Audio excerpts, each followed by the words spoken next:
Hello and welcome to the presidential debate, the vice presidential debate here on Politics Social. I'm sorry, we're running a couple of seconds behind, a couple of minutes behind. So turn the sound on for you. Hello, Scott. Hello, Russell Cannon. Hello, Dave W. Hello, Diane. Hello, One Angry Pagan. Hello, Alvone. How you all doing? Russell Cannon, did you say that? Buddy Wags. Hello. Right, I'm going to speed this up so we get up to live, okay? So. I'm Margaret Brennan. Oh, they shook hands. They shook hands. And civil debate. These are the rules that both campaigns have agreed. We're going to have a little bit of Alvin and the Chipmunks to get going. 2 minutes to respond. The other Just while they go through the rules and stuff. Just to speed up so we get to where they were, okay? Oh, where they are. Where's my coaster? Facilitate the debate between the candidates, enforce the rules, and provide the candidates with the opportunity to fact-check claims made by each other. Hi, Russell. I realise this is 90 minutes, so I have to go make myself some coffee. The stage is set. Governor, Senator, thank you for joining us. I'm going to slow it down a little bit now. Crises. The Middle East is on the brink of war. Americans are suffering from the catastrophic impact of Hurricane Helene, and now a labor strike as 25,000 slightly more normal. It's slightly faster. We're going to begin tonight with. Hi, Graham. We're all just a bit nuts, says Scott. Yeah. Earlier today, you have to be Iran crazy to work here, on but it helps. Israel, but that attack failed, thanks to joint U.S. and Israeli defensive action. President Biden has deployed more than 40,000 U.S. military personnel and assets to that region over the past year to try to prevent oh my God, no. Iran is weakened. But the U.S. still considers it the largest state sponsor of terrorism in the world, and it has drastically reduced the time it would take to develop a nuclear weapon. It is down now to 1 or 2 weeks' time. Governor Walz, if you were the final voice in the Situation Room, would you support or oppose a preemptive strike by Israel on Iran? You have 2 minutes. Oh my God! What kind of question is that? Let's keep in mind. It's just, the Middle East just on the brink of war. Don't worry about it. Massacred over 1,400 Israelis and took prisoners. Israel's ability to be able to defend itself is absolutely fundamental. Getting its hostages back, fundamental, and ending the humanitarian crisis in Gaza. But the expansion of Israel and its proxies is an absolute fundamental necessity for the United States to have the steady leadership there. You saw it experienced today, where along with our Israeli partners and our coalition, able to stop the incoming attack. But what's fundamental here is that steady leadership is going to matter. It's clear, and the world saw it on that debate stage a few weeks ago, a nearly 80-year-old Donald Trump talking about crowd sizes is not what we need in this moment. But it's not just that. Very good that point. Were closest to Donald Trump that understand how dangerous he is when the world is this dangerous. His chief of staff, John Kelly, said that he was the most flawed human being he'd ever met.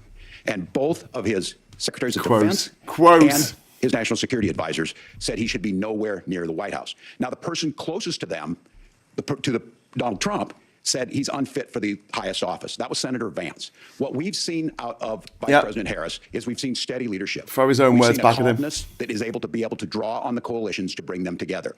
Understanding that our allies matter. When our allies see Donald Trump turn towards Vladimir Putin, turn towards North Korea, when we start to see that type of fickleness around holding the coalitions together, we will stay committed. And as the Vice President said today we will protect our forces and our allied forces, and there will be consequences. Governor, your time is up. Senator Vance, the same question. Would you support or oppose a preemptive strike by Israel on Iran? What a stupid question. Of course he would answer the question. First of all, thanks, Governor. Thanks to the debate. Blowing stuff up. The American people who are watching this. I don't even know where Iran is. To pay attention to this vice presidential debate. I want to answer the question, but I want to actually give an introduction to myself a little bit because I recognize a lot of Americans don't know who either one of us are.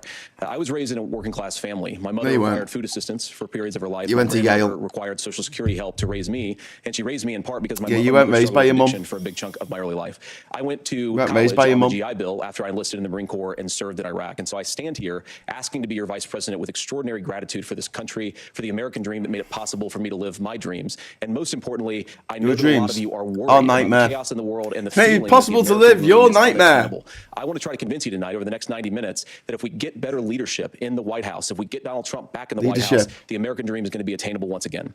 Now, to answer this particular question, we have to remember that as much as Governor Walz just accused Donald Trump of being an agent of chaos, Donald Trump actually delivered stability in the world, and he he did it by didn't. establishing effective Tell deterrence. that to people fighting in Syria. Iran, which launched this attack, has received Tell that over to the women of $100 billion Afghanistan.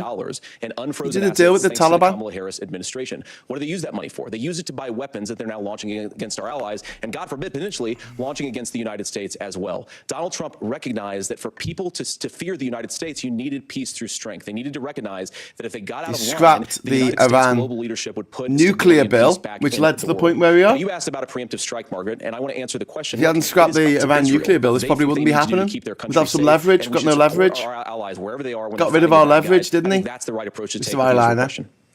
Thank you, Senator. Governor Walz, do you care to respond to any of the allegations? Well, look, Donald Trump was in office. We'll sometimes hear a revisionist history, but when Donald Trump was in office, it was Donald Trump who we had a coalition of nations that had boxed Iran's nuclear program in, the inability to advance it. He's good. Donald Trump pulled that program and put nothing else in its place. So Iran is closer to a nuclear weapon than they were before because of Donald Trump's fickle leadership. And when Iran shot down an American aircraft in international airspace, Donald Trump tweeted, because that's the standard diplomacy of Donald Trump. And when Iranian missiles did fall near U.S. troops and they received traumatic brain injuries, Donald Trump wrote it off as headaches. Look, our allies understand that Donald Trump is fickle. He will go to whoever has the most flattery or where it makes sense to him. Yeah. Steady leadership like you witnessed today, like you witnessed in April. Both Iranian attacks were repelled. Our coalition is strong, and we need the steady leadership that Kamala Harris is providing. Senator Vance, the U.S. did have a diplomatic deal with Iran to temporarily pause parts of its nuclear program, and President Trump did exit that deal. Yes, which made us all recently unsafe. said, just 5 days ago, the U.S. must now make a diplomatic deal with Iran because the consequences are impossible. We had one. He got Did he rid make of a it. mistake? You have 1 minute. Well, first of all, Margaret, diplomacy is Did you not make a a dirty mistake? word, but I think that's something that Governor Walz Did you just make a said is quite mistake? extraordinary. You yourself just said Iran is as close to a nuclear weapon today as they have ever been. And Governor Yes, Walz, you because blame of- Donald Trump, because who Trump- has been the vice president for the last 3.5 years. And the answer is your running mate, not mine. Donald Trump consistently made the world more secure. No, Now, he we talk didn't. about what- He handed the shit sequence of sandwich events to the people who that came leads to where we are afterwards. right now, and you can't ignore October the 7th, which I appreciate Governor Walz bringing up. But when did Iran and Hamas and their proxies attack Israel? It was during the administration of Kamala Harris. So Governor Walz can criticize Donald Trump's tweets, but effective, smart diplomacy and peace through strength is how you bring stability back to a very broken world. Donald Trump has already done it once before. Ask yourself at home. Deals with the Taliban. When was the last Deals time? with I'm 40 years old. Putin. When was the last time Deals with that an North American Korea. president didn't have a major conflict break out? The only answer is during the 4 years that Donald Trump was president. Gentlemen, we have a lot to get to. Nora? Margaret, thank you. Let's turn now to Hurricane Helene. The storm could become one of the deadliest on record. More than 160 people are dead and hundreds more are Because of missing. climate change. Scientists say climate change makes these hurricanes larger, stronger, and more deadly because of the Trump historic doesn't think it's rainfall. happening. Senator Vance, according to CBS News polling, 7 in 10 Americans and more than 60% of Republicans under the age of 45 favor the U.S. taking steps to try and reduce climate change. Senator, what responsibility would the Trump administration have to try and reduce the impact Drill, of drill, climate drill. change? That's what I'll he give you 2 said. minutes. He Sure. said So drill, first of all, drill, let's drill. start with the hurricane. Those are the because words. It's an unbelievable, unspeakable human tragedy. On I day actually saw one. today, actually, a Day photograph one, drill, of drill, two drill. grandparents on a roof with a 6-year-old child, and it was the last photograph ever taken of them because the roof collapsed and those innocent people lost their lives. And I'm sure Governor Walz joins me in saying our hearts go out to those innocent people, our prayers go out to them, and we want as robust and aggressive as a federal response as we can get to save as many lives as possible, and then, of course, afterwards, to help the people in those communities rebuild. I mean, these are communities that I love. Some of them I know very personally in Appalachia, all across the Southeast. They need their government to do their job, and I commit that when Donald Trump is president again, the government will put the citizens of this country first when they suffer from a disaster. Now, Nora, you asked about climate change. I think this is a very important issue. Look, a lot of people are justifiably worried about all these crazy weather patterns. I think it's important for us, first of all, to say Donald Trump and I support clean air, clean water. We want the environment to be cleaner and safer. Drill, But drill, one of the drill. things that I've noticed some of our Democratic friends talking a lot about is a concern about carbon emissions, this idea that carbon emissions drives all of the climate change. Yes, well, let's just 'cause say it that's does. true. Just for the sake of It argument, so we're is. not arguing about weird science. Let's just say that's true. It is if true. you believe that, what would you want to do? The answer is that you'd want to reshore as much American manufacturing as possible, and you'd want to produce as much energy as possible in the United States of America because we're the cleanest economy in the entire world. What No, you're not the cleanest economy. What are you talking about? You're one of the most polluting per capita in the world. Overseas, more doing business in some of the dirtiest parts of the entire world. No, you can make your own solar and wind power. Economic output. So if we actually care Hydroelectric. about getting cleaner air and cleaner water, the best thing to do is to double down and invest in American workers and the American people. And unfortunately, Kamala Harris has done exactly the opposite. Governor Walz, you have 2 minutes to respond. Well, we got close to an agreement because all those things are happening. Look, first of all, it is a horrific tragedy with this hurricane, and my heart goes out to the other guys just said isn't to do with climate change. Governors, I serve as let's pretend climate change is real, says JD Vance. On these emergency management whatever his real name is. No partisanship. They work together. So all of the governors and the emergency responders are on the ground. Those happen on the front end. The federal government comes in, makes sure they're there so that we recover. But we're still in that phase where we need to make sure that they're staying there, staying focused. Now, look, coming back to the climate change issue, there's no doubt this thing roared onto the scene faster and stronger than anything we've seen. Senator Vance has said that there's a climate problem in the past. Donald Trump called it a hoax and then joked that these things would make more beachfront property to be able to invest in. What we've seen out of the Harris administration now, the Biden-Harris administration, is we've seen this investment. We've seen massive investments, the biggest in global history that we've seen in the Inflation Reduction Act, has created jobs all across the country. 2,000 in Jeffersonville, Ohio, taking the EV technology that we invented and making it here. 200,000 jobs across the country. The largest solar manufacturing plant in North America sits in Minnesota. But my farmers know climate change is real. They've seen 500-year droughts, 500-year floods back to back. But what they're doing is adapting, and this has allowed them to tell me, look, I harvest corn, I harvest soybean, and I harvest wind. We are producing more natural gas and more oil at any time than we ever have. We're also producing more clean energy. So the solution for us is to continue to move forward, that climate change is real. Reducing our impact is absolutely critical, but this is not a false choice. You can do that at the same time you're creating the jobs that we're seeing all across the country. That's exactly what this administration has done. We are seeing us becoming an energy superpower for the future, not just the current. And that's what absolutely makes sense. And then we start thinking about how do we mitigate these disasters. Thank you. Senator, I want to give you an opportunity to respond there. The governor mentioned that President Trump has called climate change a hoax. Do you agree? Well, look, what the president has said is that if the Democrats, in particular Kamala Harris and her leadership, if they really believe that climate change is serious, what they would be doing is more manufacturing and more energy production in the United States of America. And but not oil, you idiot. Yes, they are. Doesn't believe her totally done this. If she did, she would actually agree with Donald Trump's energy policies. Now, something that Governor Walz said drill. touch upon, because when we talk about clean energy, I think that's a slogan that often the Democrats will use here. And I'm talking, of course, about the Democratic leadership. And the real issue is that if you're spending hundreds of millions or even billions of dollars of American taxpayer money on solar panels that are made in China, number one, you're going to make the economy dirtier. We should be making more of those solar panels here in the United States of America. Some of them are, but a lot of them are being made overseas in China, especially the components that go into those solar panels. So if you really want to make the environment cleaner, you've got to invest in more energy production. We haven't built a nuclear facility, I think, one in the past 40 years. Senator. Natural gas, we got to invest more in it. Kamala Harris has done the opposite. That's raised energy prices and also meant that we're doing Senator, worse by the climate. your time is up. Governor, would you like to respond? Well, look, we're producing more natural gas than we ever have. There's no moratorium on that. We're producing more oil. But the folks know, and like I said, again, these are not liberal folks. These are not folks that are Green New Deal folks. These are farmers that have been drought one year, massive flooding the next year. They understand that it makes sense. Look, our #1 export cannot be topsoil from erosion from these massive storms. We saw it in Minnesota this summer.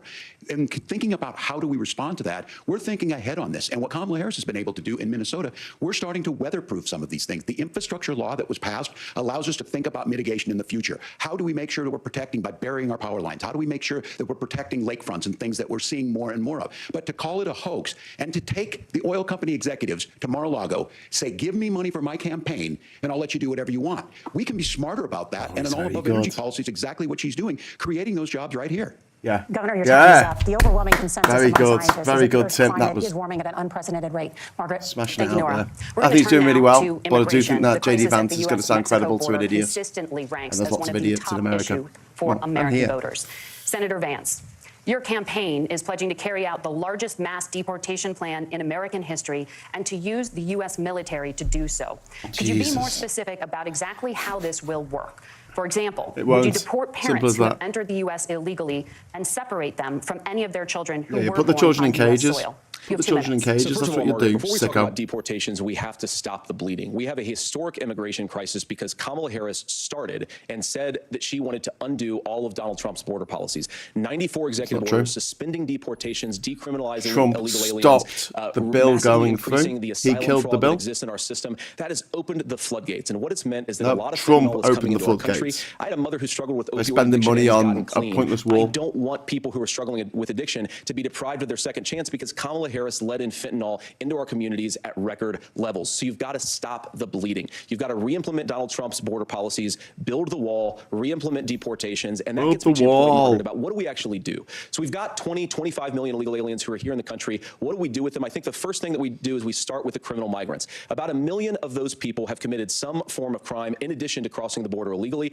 I think you start with deportations on those folks. And then I think you make it that happens anyway. To undercut that the wages already of happens. workers. A lot of people will go home if they can't work for less I want than the thing that minimum already wage in our happens to country. happen. And by the way, that'll be really good for our workers who just want to earn a fair wage for doing a good day's work. And the final point, Margaret, is you ask about family separation. Right now in this country, Margaret, we have 320,000 children that the Department of Homeland Security has effectively lost. Some of them have been sex trafficked. Some of them hopefully are at homes with their families. Some of them have been used as drug trafficking. The Trump administration put these kids in jail. Family separation put them in cages. In this country is unfortunately Kamala Harris's wide open southern border. And I'd ask my fellow Americans to remember when she came into office, she said she was going to do this. Real leadership would be saying, you know what, I screwed up. We're going to go back to Donald Trump's border policies. I wish that she would do that. It would be good for all of us.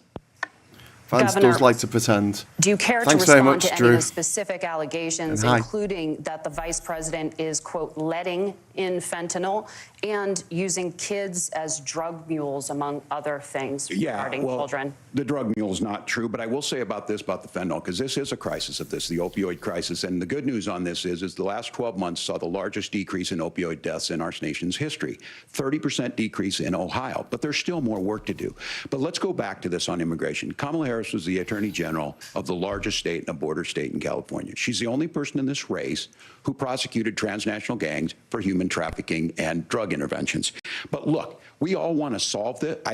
Most of us want to solve this, and that is the United States Congress. That's the Border Patrol agents. That's the Chamber of Commerce. That's most Americans out here. That's why we had the fairest and the toughest bill on immigration that this nation's seen. It was crafted by a conservative senator from Oklahoma, James Lankford. I know him. He's super conservative, but he's a man of principle, wants to get it done. Democrats and Republicans worked on this piece of legislation. The Border Patrol said, this is what we need in here. These are the experts. And the Chamber of Commerce and the Wall Street Journal said, pass this thing. Kamala Harris helped get there. 1,500 new border agents, detection for drugs, DOJ money to speed up the adjudications on this, just what America wants.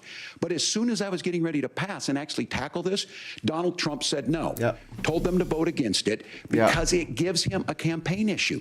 It gives him what would Donald Trump talk about if we actually did some of these things? And they need to be done by the legislature. You can't just do this through the executive branch. So look, we have the options to do this. Donald Trump had 4 years. He had 4 years to do this. And he promised you, America, how easy it would be. I'll build you a big, beautiful wall, and Mexico will pay for it. Less than 2% of that wall got built, and Mexico didn't pay a dime. But here we are again, 9 years after he came down that escalator, dehumanizing people and telling him what he was going to do. As far as the deportation plan, at one point, Senator Vance said it was so unworkable to be laughable. So that's where we're at. Pass the bill. His own words. Throw his own words back at him. Governor, your time is up. Senator, the question was, will you separate parents from their children, even if their kids are U.S. citizens? You have 1 minute. Margaret, my point is that we already have massive child separations thanks to Kamala Harris's open border. And I didn't accuse Kamala Harris of inviting drug mules. I said that she enabled the Mexican drug cartels to operate freely in this country. And we know that they use children as drug mules. It is a disgrace, and it has to stop. The opioid crisis in America is pharmaceutical companies, American pharmaceutical companies, Kamala Harris allowed to do what they want. That she was going to undo Donald Trump's border policy. She did exactly that. We had a record number of illegal crossings. We had a record number of fentanyl coming into our country. And now that she's running for president, or a few months before, she says that somehow she got religion and cared a lot about a piece of legislation.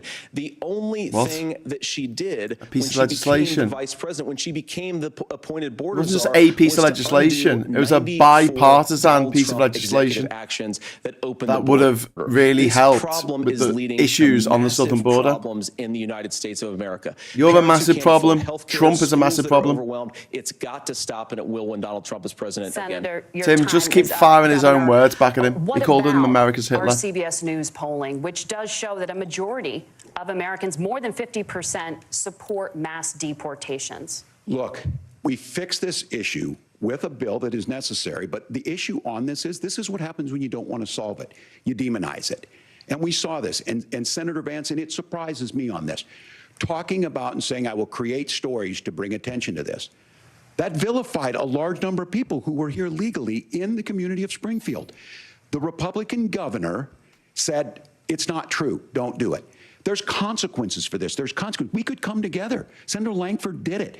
We could come together and solve this if we didn't let Donald Trump continue to make it an issue. And the consequences in Springfield were the governor had to send state law enforcement to escort kindergartners to school. I believe Senator Vance wants to solve this, but by standing with Donald Trump and not working together to find a solution, it becomes a talking point. And when it becomes a talking point like this, we dehumanize and villainize other human beings. Tim, Governor, your time is up. Senator, I'll give you 1 minute, but let me just ask you the question first. The governor has made the point, and I think as a sitting lawmaker, you know that Congress controls the purse strings and any funding. So you have said repeatedly that Donald Trump would, through executive action, solve this. Do you disagree that Congress controls the purse strings and would need to support many of the changes that you would actually want to implement? You have 1 minute. Look, Margaret, first of all, the gross majority of what we need to do at the southern border is just empowering law enforcement to do their job. I've been to the southern border more than our borders are. Kamala Harris has been, and it's actually heartbreaking because the Border Patrol agents, they just want to be empowered to do their job. Of course, additional resources would help, but most of this is about the president and the vice president empowering our law enforcement to say, if you try to come across the border illegally, you've got to stay in Mexico, you've got to go back through proper channels. Now, Governor Walz brought up the community of Springfield, and he's very worried about the things that I've said in Springfield. Look, in Springfield, Ohio, and in communities all across this country, you've got schools that are overwhelmed. He does have a shit-eating grin, one angry pagan. You've got housing that is totally unaffordable because we brought in millions of illegal immigrants to compete with Americans for scarce homes. The people that I'm most worried about in Springfield, Ohio, are the American citizens who have had their lives destroyed by Kamala Harris's open border. It is a disgrace, Tim. You're a disgrace. I agree with you. I think you want to solve this problem, but I don't think that Kamala Harris does. Senator, your time is up. Governor, you have 1 minute to respond. Yeah, well, it is law enforcement that asked for the bill. They helped craft it. They're the ones that supported it. That's because they know we need to do this. Look, this issue of continuing to bring this up, of not dealing with it, of blaming migrants for everything.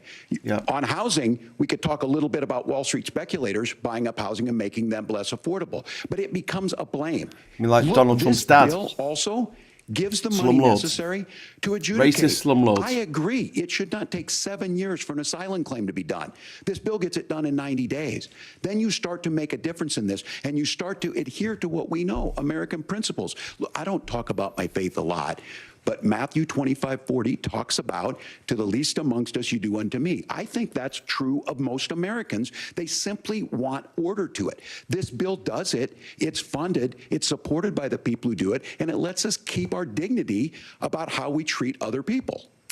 Thank you, Governor. And just to clarify for our viewers, Springfield, Ohio does have a large number of Haitian migrants who have legal status.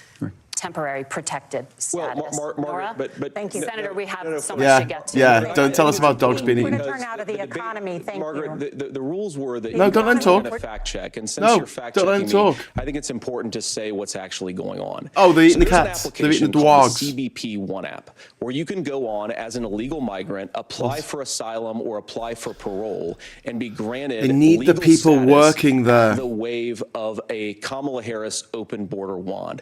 That is not a That's person not true. coming in, applying for a green card and waiting for 10 Springfield, years. Ohio specifically asked people to come there. He's lying. He is lying. Stop him lying.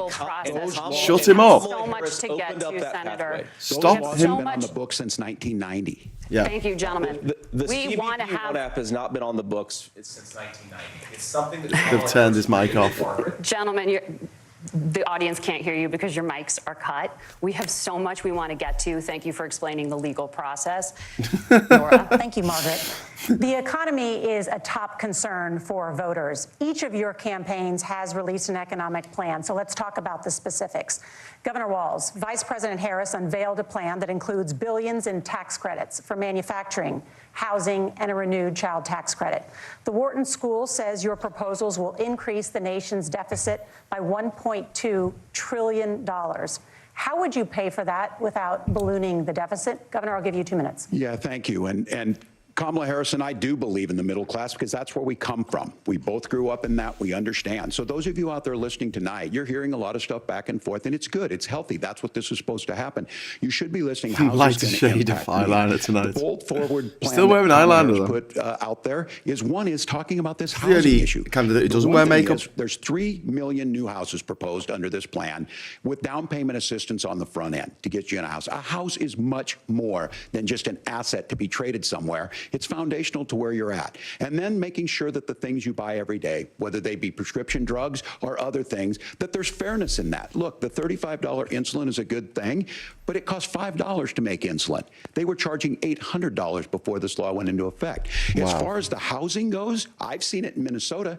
12% more houses in Minneapolis, prices went down on rent 4%. It's working. And then making sure tax cuts go to the middle class. $6,000 child tax credit, we have one in Minnesota, reduces childhood poverty by 1/3. We save money in the long run, and we do the right thing for families. And then getting businesses off the ground. The law as it stands right now is $5,000 tax credit for small business, increasing that to $50,000. Now, this is a philosophical difference between us. Donald Trump made a promise, and I'll give you this. He kept it. He took folks to Mar-a-Lago. He said, you're rich as hell, I'm going to give you a tax cut. He gave the tax cuts that predominantly went to the top class. What happened there was an $8 trillion increase in the national debt, the largest ever. Now he's proposing a 20% consumption or sales tax on everything we bring in. Everyone agrees, including businesses, it would be destabilizing it, it would increase inflation and potentially lead to costs a for recession. everyone. Look, this is simple for you. Where are we going? Kamala Harris has said to do the things she wants to do. We'll just ask the wealthiest to pay their fair share. When you do that, our system works best, more people are participating in it, and folks have the things that they need. Senator, I want to give you a moment to respond on that. But similarly, the Wharton School has done an analysis of the Trump plan and says it would increase the nation's deficit by $5.8 trillion. Wow. My question is the same for you. How do you pay for all that? Hi to Michael. Hi to Reggie to Pone. We've got Satnav in there and Joe Lefty. Hiya. Walz this evening, and you just heard it in the answer. A lot of what Kamala Harris Scott proposes to do, and some of it, I'll be honest with you, it even sounds pretty good. Here's what you won't hear is that Kamala Harris has already done it because she's been the vice president for 3.5 years. She had the opportunity to enact all of these great policies, and what she's done have already gone through. Is drive the cost of food higher by 25%. No, that was COVID higher by about 60%. and the crap response to COVID by your man Trump. Make middle class life unaffordable for a large and the number huge of tax Americans. cuts he gave the super rich. Great plans for how to address middle class problems. Then she ought to do them now, not when asking for a promotion, but in the job the American people gave her 3.5 years ago.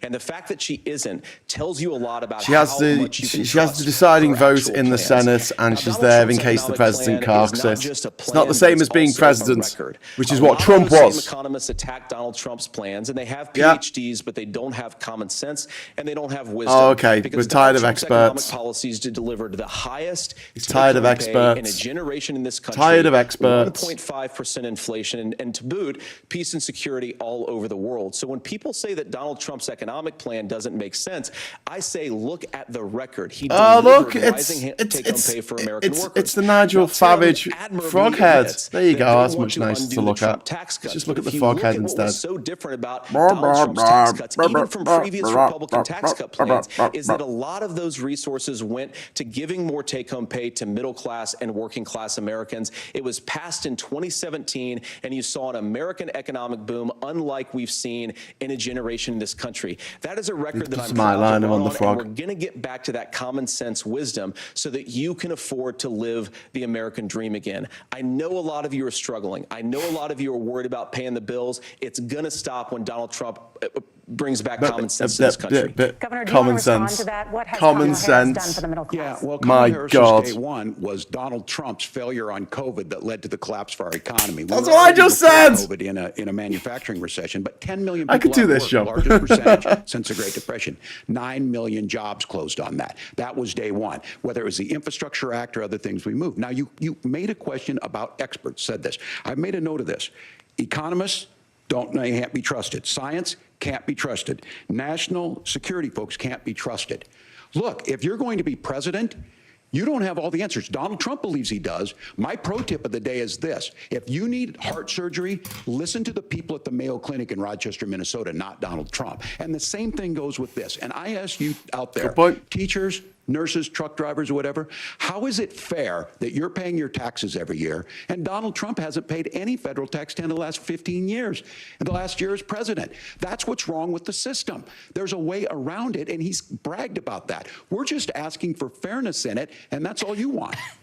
You have a minute. Governor, you say trust the experts. But those same experts for 40 years said that if we shipped our manufacturing base off to China, we'd get cheaper goods. They lied about that. They said if we shipped No, our that is industrial actually base off to true. other countries, to Mexico and Try elsewhere, manufacturing it an would make iPhone in America America, stronger. They dickhead. were wrong Cost you about 15 that. grand. They were wrong about the idea that if we made America less self-reliant, less productive in our own nation, that it would somehow make us better off, and What? they were wrong about it. And for the first America time in a is better off. It's generation, just that the Donald Trump rich have got had the wisdom richer and the not helped courage everyone to else. say to that It was your bipartisan trickle up consensus, bullshit. we're That's the not problem. doing it anymore. We're bringing American manufacturing back. We're unleashing American energy. We're going to make more of our own stuff. And this isn't just an economic issue. Unleash. But I've got Yeah. 3 beautiful little kids at home, 7, 4, and 2, and I love Oh, them God, very much. you I hope bred. they're in bed right now.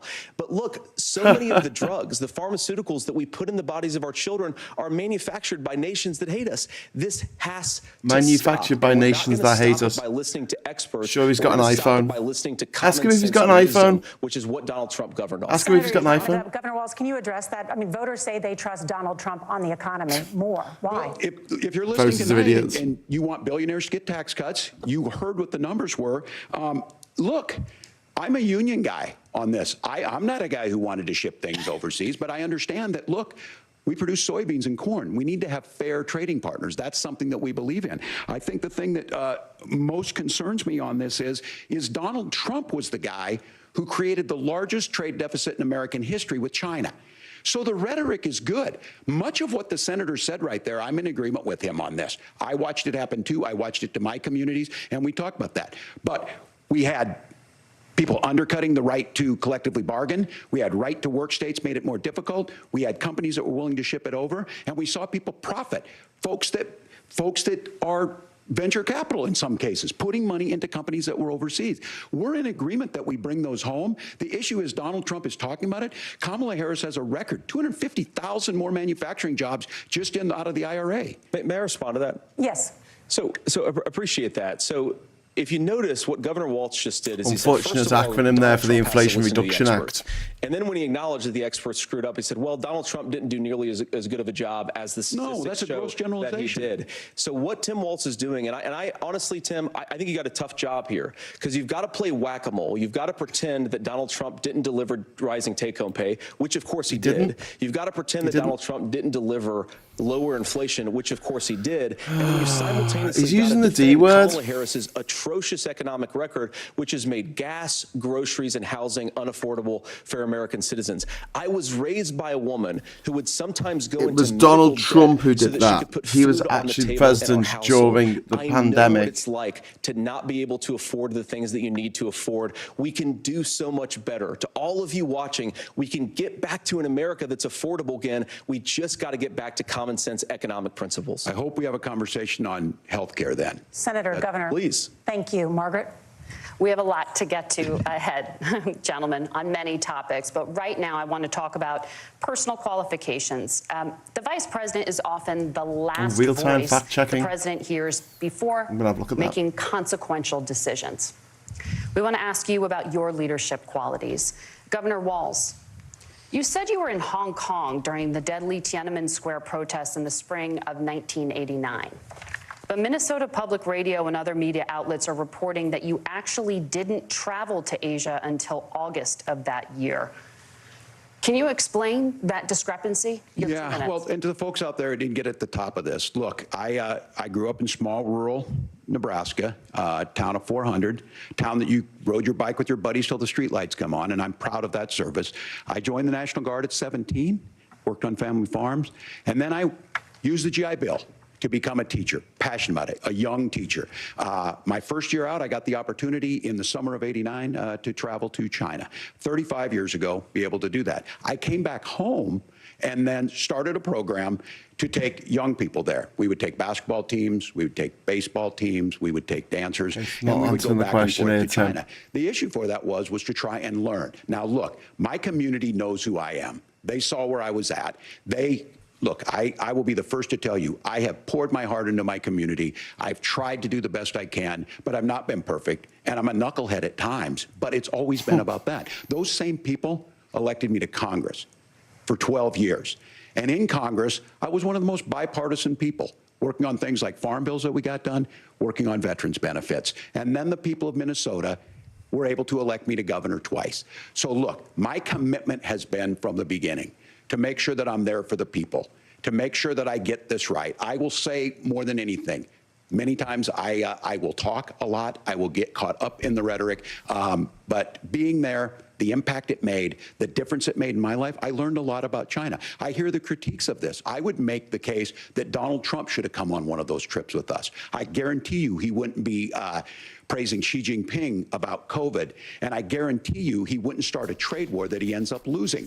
So this is about trying to understand the world. It's about trying to he's turned that around to a dig at Trump, and then it's putting yourself out there and letting your folks understand what it is. My commitment, whether it be through teaching, which I was Sean, good at, I don't know, mate. it was I being mean, a good soldier, you know, or was being a good member 35 of Congress, years those ago. are the things that I think are the values that people care about. Governor, just to follow up on that, the question was, can He said he you was a knucklehead. explain the No, discrepancy? All I said on this was I got there that summer and misspoke on this. So I will just, that's what I've said. So I was in Hong Kong and China during the democracy protests went in. And from that, I learned a lot of what needed to be in governance. Thank you, Governor. Senator Vance, in Not a great 2016, response. you called your running mate Donald Trump America's- unfit for the America's nation's Hitler. highest America's office, and Hitler. you said he could be America's Hitler. I know you've been asked many times, and you've said you regret those comments and explained you then voted for Donald Trump in 2020. But the Washington Post reported new messages last week in which you also disparaged Trump's economic record while he was president, writing to someone in 2020, quote, Trump thoroughly failed to deliver his economic populism. You're now his running mate, and you've shifted many of your policy stances to align with his. I think this is a lot more If you become vice president, outrageous, why should Americans egregious. trust that you will It's a lot give more Donald egregious Trump the advice than he needs Walz to hear, getting his dates mixed and up. not just the advice he wants to hear? You have 2 minutes. Well, first of all, Margaret, because I've always been open. And sometimes, of course, I've disagreed with the president, but I've also been extremely open about the fact that I was wrong about Donald Trump. I was wrong, first of all, because I believed some of the media stories that turned out to be dishonest fabrications of his record. Oh, it's but the most media. importantly, Donald Trump delivered for the American people. Did he? Rising wages, rising take-home Did he? pay, an economy We're that works delivering for again. normal Americans, a secure southern Delivering. border, a lot of things, frankly, that I didn't think he'd be able to deliver on. And yeah, Oh, when he's you done it screw up, again. when you misspeak, when you get something wrong and you change your mind, you ought to be honest with the misspeak. American people about it. It's one of the reasons, Margaret, why You I've done so misspoke, many calling him interviews, is Hitler. because I think it's important to actually explain to the American people where I come down on the issues and what changed. Now, you pointed out to messages from 2020. Margaret, I've been extremely consistent that I think there were a lot of things that we could have done better in the Trump administration the first round if Congress was doing its job. I strongly believe, and I've been a United States Senator, that Congress is not just a high-class debating society. It's not just a forum for senators and congressmen to whine blocked about everything problems. It's a forum to that govern. has been there were put a lot of forward things on the border, using the on filibuster tariffs, in the for Senate. example, where You I have think that we could have done blocked so and much more blocked if the and blocked Republican again. Congress and the That's Democrats all you in do. Congress had been a little bit better. say, no, we're not about how to debating govern it. the country. They were so obsessed with impeaching Donald Trump, they couldn't actually govern. And I want to talk about What? this tariff issue in particular.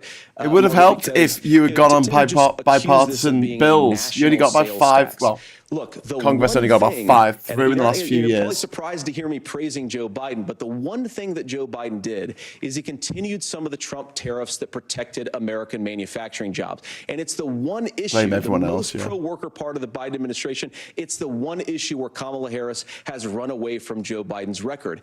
Think about this. If you're trying to employ slave laborers You're not in answering China the at question. $3 a day, You're not going answering the to question. do that and undercut the wages You're not of answering the American question. workers unless You called him our Hitler, for country fuck's stands up sake. for itself You and called him says, Hitler. "We're not accessing our markets unless I you're misspoke. paying middle-class Americans a fair Hi, wage." Sarah. Morning. Senator, your Welcome, time welcome. is up. Nora? It's Thank you. quarter to Now to the 3. issue of reproductive rights. Governor Walz, after Roe versus Wade was overturned, you signed a bill into law that made Minnesota one of the least restrictive states in the nation when it comes to abortion. Former President Trump said in the last debate that you believe abortion, quote, in the 9th month is absolutely fine. What? Yes or no? Is that what you support? I'll give you 2 minutes. That's not what the bill says, but look, this issue is what's on everyone's mind. Donald Trump put this all into motion. He brags about how great it was that he put the judges in and overturned Roe versus Wade, 52 years of personal autonomy. And then he tells us, oh, we send it to the states. It's a beautiful thing. Amanda Zaworski would disagree with you on it's a beautiful thing. A young bride in Texas waiting for their child at 18 weeks. She has a complication, a tear in the membrane. She needs to go in. The medical care at that point needs to be decided by the doctor. And that would have been an abortion. But in Texas, that would have put them in legal jeopardy. She went home, got sepsis, nearly dies, and now she may have difficulty having children. Or in Kentucky, Hadley Duvall, a 12-year-old child raped and impregnated by her stepfather. Those are horrific. Now, when God asked about that, Senator Vance said 2 wrongs don't make a right. There is no right in this. So in Minnesota, what we did was restore Roe versus Wade. We made sure that we put women in charge of their health care. But look, this is not where, if you don't know Amanda or a Hadley, you soon will. Their Project 2025 is going to have a registry of pregnancies. It's going to make it more difficult, if not impossible, to get contraception and limit access, if not eliminate access to infertility treatments. For so many of you out there listening, me included, infertility treatments are why I have a child. That's nobody else's business, but those things are being proposed. And the catch-all on this is, well, the states will decide what's right for Texas might not be right for Washington. That's not how this works. This is basic human right. We have seen maternal mortality skyrocket in Texas, outpacing many other countries in the world. This is about health care. Outpacing developing nations. We are ranked first in healthcare for a reason. We trust women, we trust doctors. Senator, do you want to respond to the governor's claim? Will you create a federal pregnancy monitoring agency? Yes. No, Nora, certainly we won't. And I want to talk about this issue because I know a lot of Americans care about it. I know a lot of Americans don't agree with everything that I've ever said on this topic. And, you know, I grew up in a working class family in a neighborhood where I knew a lot of young women who had unplanned pregnancies and decided to terminate those pregnancies because they feel like they didn't have any other options. To go to Yale. And like most working class one kids. of them is actually very dear to me. And I know she's watching tonight, and I love you. And she told me something a couple years ago that she felt like if she hadn't had that abortion, that it would have destroyed her life because she was in an abusive relationship. And I think that what I take from that as a Republican who proudly wants to protect innocent life in this country, who proudly wants to protect the vulnerable, is that my party, we've got to do so much better of a job at earning the American people's trust back on this issue where they frankly just don't trust us. And I think that's one of the things that Donald Trump and I are endeavoring to do. I want us as a Republican Party to be pro-family in the fullest sense of the word. I want us to support fertility treatments. I want us to make it easier for moms to afford to have babies. I want it to make it easier for young families to afford a home so they can afford a place to raise that family. And I think there's so much that we can do on the public policy front just to give women more options. Now, of course, Donald Trump has been very clear that on the abortion policy specifically, that we have a big country and it's diverse. And California has a different viewpoint on this this than Georgia. Georgia has a different viewpoint from Arizona, and the proper way to handle this, as messy as democracy sometimes is to let voters make these decisions, let the individual states make their abortion policy, and I think that's every what 2 makes the years. most Make sense people in a vote very every big, 2 a years very diverse, and keep let's be women on a honest, register. sometimes a very, very messy and divided Keep country. an eye on their Senator, menstrual would you like to cycles, respond yeah? and also answer the question about restrictions? Yeah, well, the question got asked, and Donald Trump made the accusation that wasn't true about Minnesota. Well, let me tell you about this idea that there's diverse states. There's a young woman named Amber Thurman. She happened to be in Georgia, a restrictive state. Because of that, she had to travel a long distance to North Carolina to try and get her care. Amber Thurman died in that journey back and forth. The fact of the matter is, how can we as a nation say that your life and your rights, as basic as the right to control your own body, is determined on geography? There's a very real chance, had Amber Thurman lived in Minnesota, she would be alive today. That's why the restoration of Roe versus Wade. When you listen to Vice President Harris talk about this subject and you hear me talk about it, you hear us talking exactly the same. Donald Trump is trying to figure out how to get the political right of this. I agree with a lot of what Senator Vance said about what's happening. His running mate, though, does not, and that's the problem. Governor, your time is up. Senator, let me ask you about that. He mentioned, was, I think, referring to a national ban. In the past, you have supported a federal ban on abortion after 15 weeks. In fact, you said if someone can't support legislation like that, quote, you are making the United States the most barbaric pro-abortion regime anywhere in the entire world. My question is, why have you changed your position?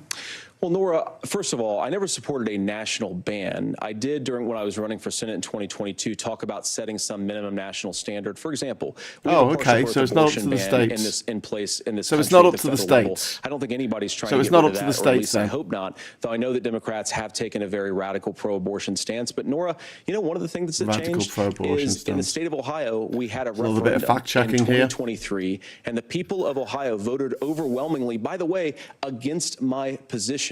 And I think that what I learned from that, Nora, is that we've got to do a better job at winning back people's trust. So many young women would love to have families. So many young women also see an unplanned pregnancy as something that's going to destroy their livelihood, destroy their education, destroy their relationships. And we have got to earn people's trust back. And that's You want why to Donald make Trump it so and I are that committed to rapists' pursuing victims pro-family are policies, forced making to have the childcare more accessible, rapist's child. making fertility treatments more accessible, because we've got to do a better job at that. And that's what real leadership is. Governor, your response. Well, I'm going to respond on the pro-abortion piece of that. No, we're not. We're pro-women. We're pro-freedom to make your own choice. We know what the implications are to not be that.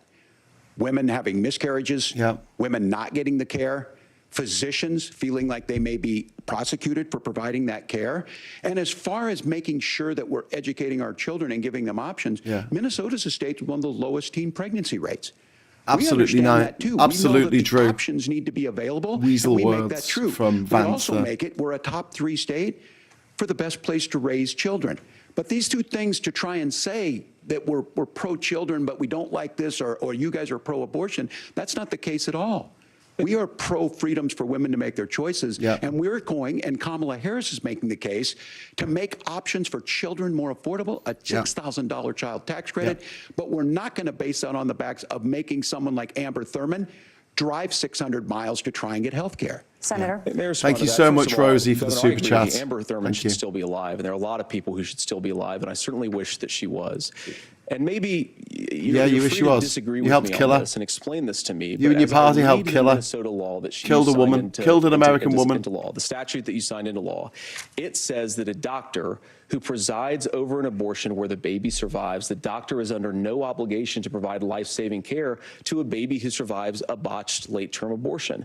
That is, I think, whether you're pro-choice or pro-abortion, that is fundamentally lies. It's fundamentally lies. Some of what we've seen. Do you want to force Catholic hospitals to perform abortions against their will? Because Kamala Harris has supported suing Catholic nuns to violate their freedom of conscience. We can be a big and diverse Catholic country nuns? What are you talking about? Stop lying. More pro-baby and pro-family, but please.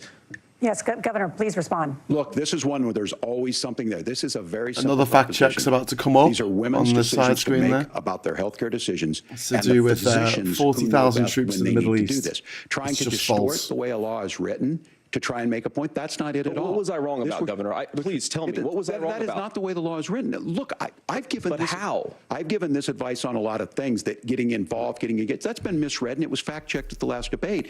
But the point on this is there's a continuation of these guys to try and tell women or to get involved. I use this line on this, just mind your own business on this. Things worked best when Roe versus Wade was in place.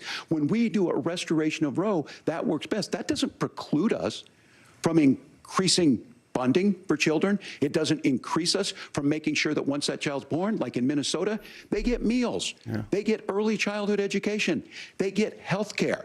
So the hiding behind we're going to do all these other things when you're not proposing them in your budget. Kamala Harris is proposing them. She's proposing all those things to make life easier for families. I asked a specific question, Governor. You gave me a slogan as a response. It's not the case. It's not true. That's not what the law says. So they fact-checked it with President Trump.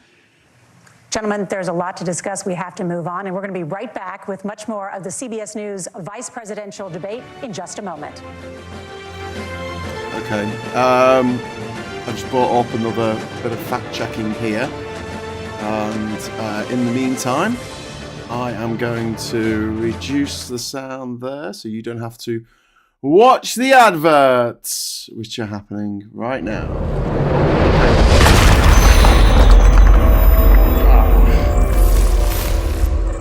Okay, so we're going to go to full screen now. Hello. Oh God, I'm really big, really close to the screen, uncomfortably big uncomfortably big on the screen. I've just popped that out my ear. So far, Vance has lied and lied and lied again. He's been fact-checked numerous times on the NBC website, and like most Republicans, the GOP, the genital-obsessed party, they lie with the ease of Donald Trump, of Boris Johnson. This is what the right wing have to do because they can't win fair and square. They have to cheat, and they cheat by lying, exaggerating, putting out misinformation, disinformation. These people are just, they're not normal. I mean, that sounds like, it sounds like I'm exaggerating, like all politicians are the same. They all dance around the truth and all that, but like, there's a difference between rhetoric and, not quite answering a question because you're a bit uncomfortable with it, and just outright lies, outright freaking infuriating lies. And I always think back to when I was a kid, and I used to get into trouble all the time in school, like lots of trouble. I was always in trouble in school. And yet I never really got sort of punished that much, if that's the best way of putting it, for being so naughty, because every time I got caught, I put my hands up and went, yeah, that was me. Whereas some other kids who perhaps weren't so naughty overall, but decided to tell the teacher that the teacher never saw what the teacher actually just saw, and said, no, sir, it wasn't me. Wasn't me, miss. No, it wasn't me. Just saw you do that. No, that was someone else. No, that's gaslighting, okay? Because I saw you do that. No, it wasn't me. Definitely wasn't me. They got into more trouble. It probably did a more minor infraction of the school rules, but like, I would always admit to it. Well, when I was young or old, but when I was a little bit older in school, I kind of got my head around this idea of like, if you get caught bang to rights, just put your hands up and say, yeah, sorry about that. Because there's nothing more infuriating than someone in front of your face lying to you about what you just saw. And that's what JD Vance is doing tonight. He's just lying about what the last Trump presidency was like. He's trying to make out like Kamala Harris is responsible for everything that has happened in the last 3.5 years because she was the vice president. So let me make this quite clear. As vice president, because the Senate is so closely tied at the moment, she gets the deciding vote in the Senate. And she's there in case the president carks it to take over from the president. Apart from that, there's not much else to do as vice president. Part of the executive. They can't make any legislation get through, can't force it through the Congress, or anything to do with money, funding for anything goes through Congress. They say, can we have the money for this, please? And Congress has to say yes or no. And it often says no, because they have this really stupid rule called the filibuster, which used to be that if you were Jimmy Stewart, you'd have to stand up and talk non-stop for 36 hours until the time for the debate ran out. And as long as you stayed on your feet for that, as many hours as it took, then you could defeat the bill and make it so that it ran out of time for the debate and there wouldn't be a vote on it. Mr. Smith Goes to Washington, the James Stewart film, talks about this. But they did away with that and said, listen, instead of having a filibuster, what we're going to do in the Senate is that you've got to have 60 senators to say that a debate can go forward so that a bill can go forward. And of course, the GOP MAGA Republicans, like, they're nuts. You know, the genital obsessed. Make America great on your soul again. Republicans. I mean, this is... Yeah, anyway. Right, I'm going to get rid of the fact check now. So you can see the chat. We're back. Thanks, Sean. We're in. Yes.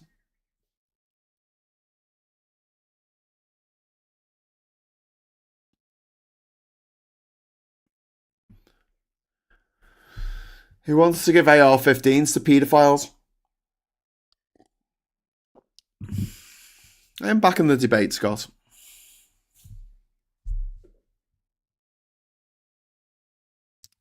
Oh, hang on. What's up for turn the sound up? They're talking about gun laws and the fact that Vance is a I don't know the full gobshite. details, but I certainly trust local law Didn't turn enforcement the volume and up there local for authorities you. to make those I can hear decisions. it. I think in some cases the answer is going to be yes, and in some cases the answer is going to be no.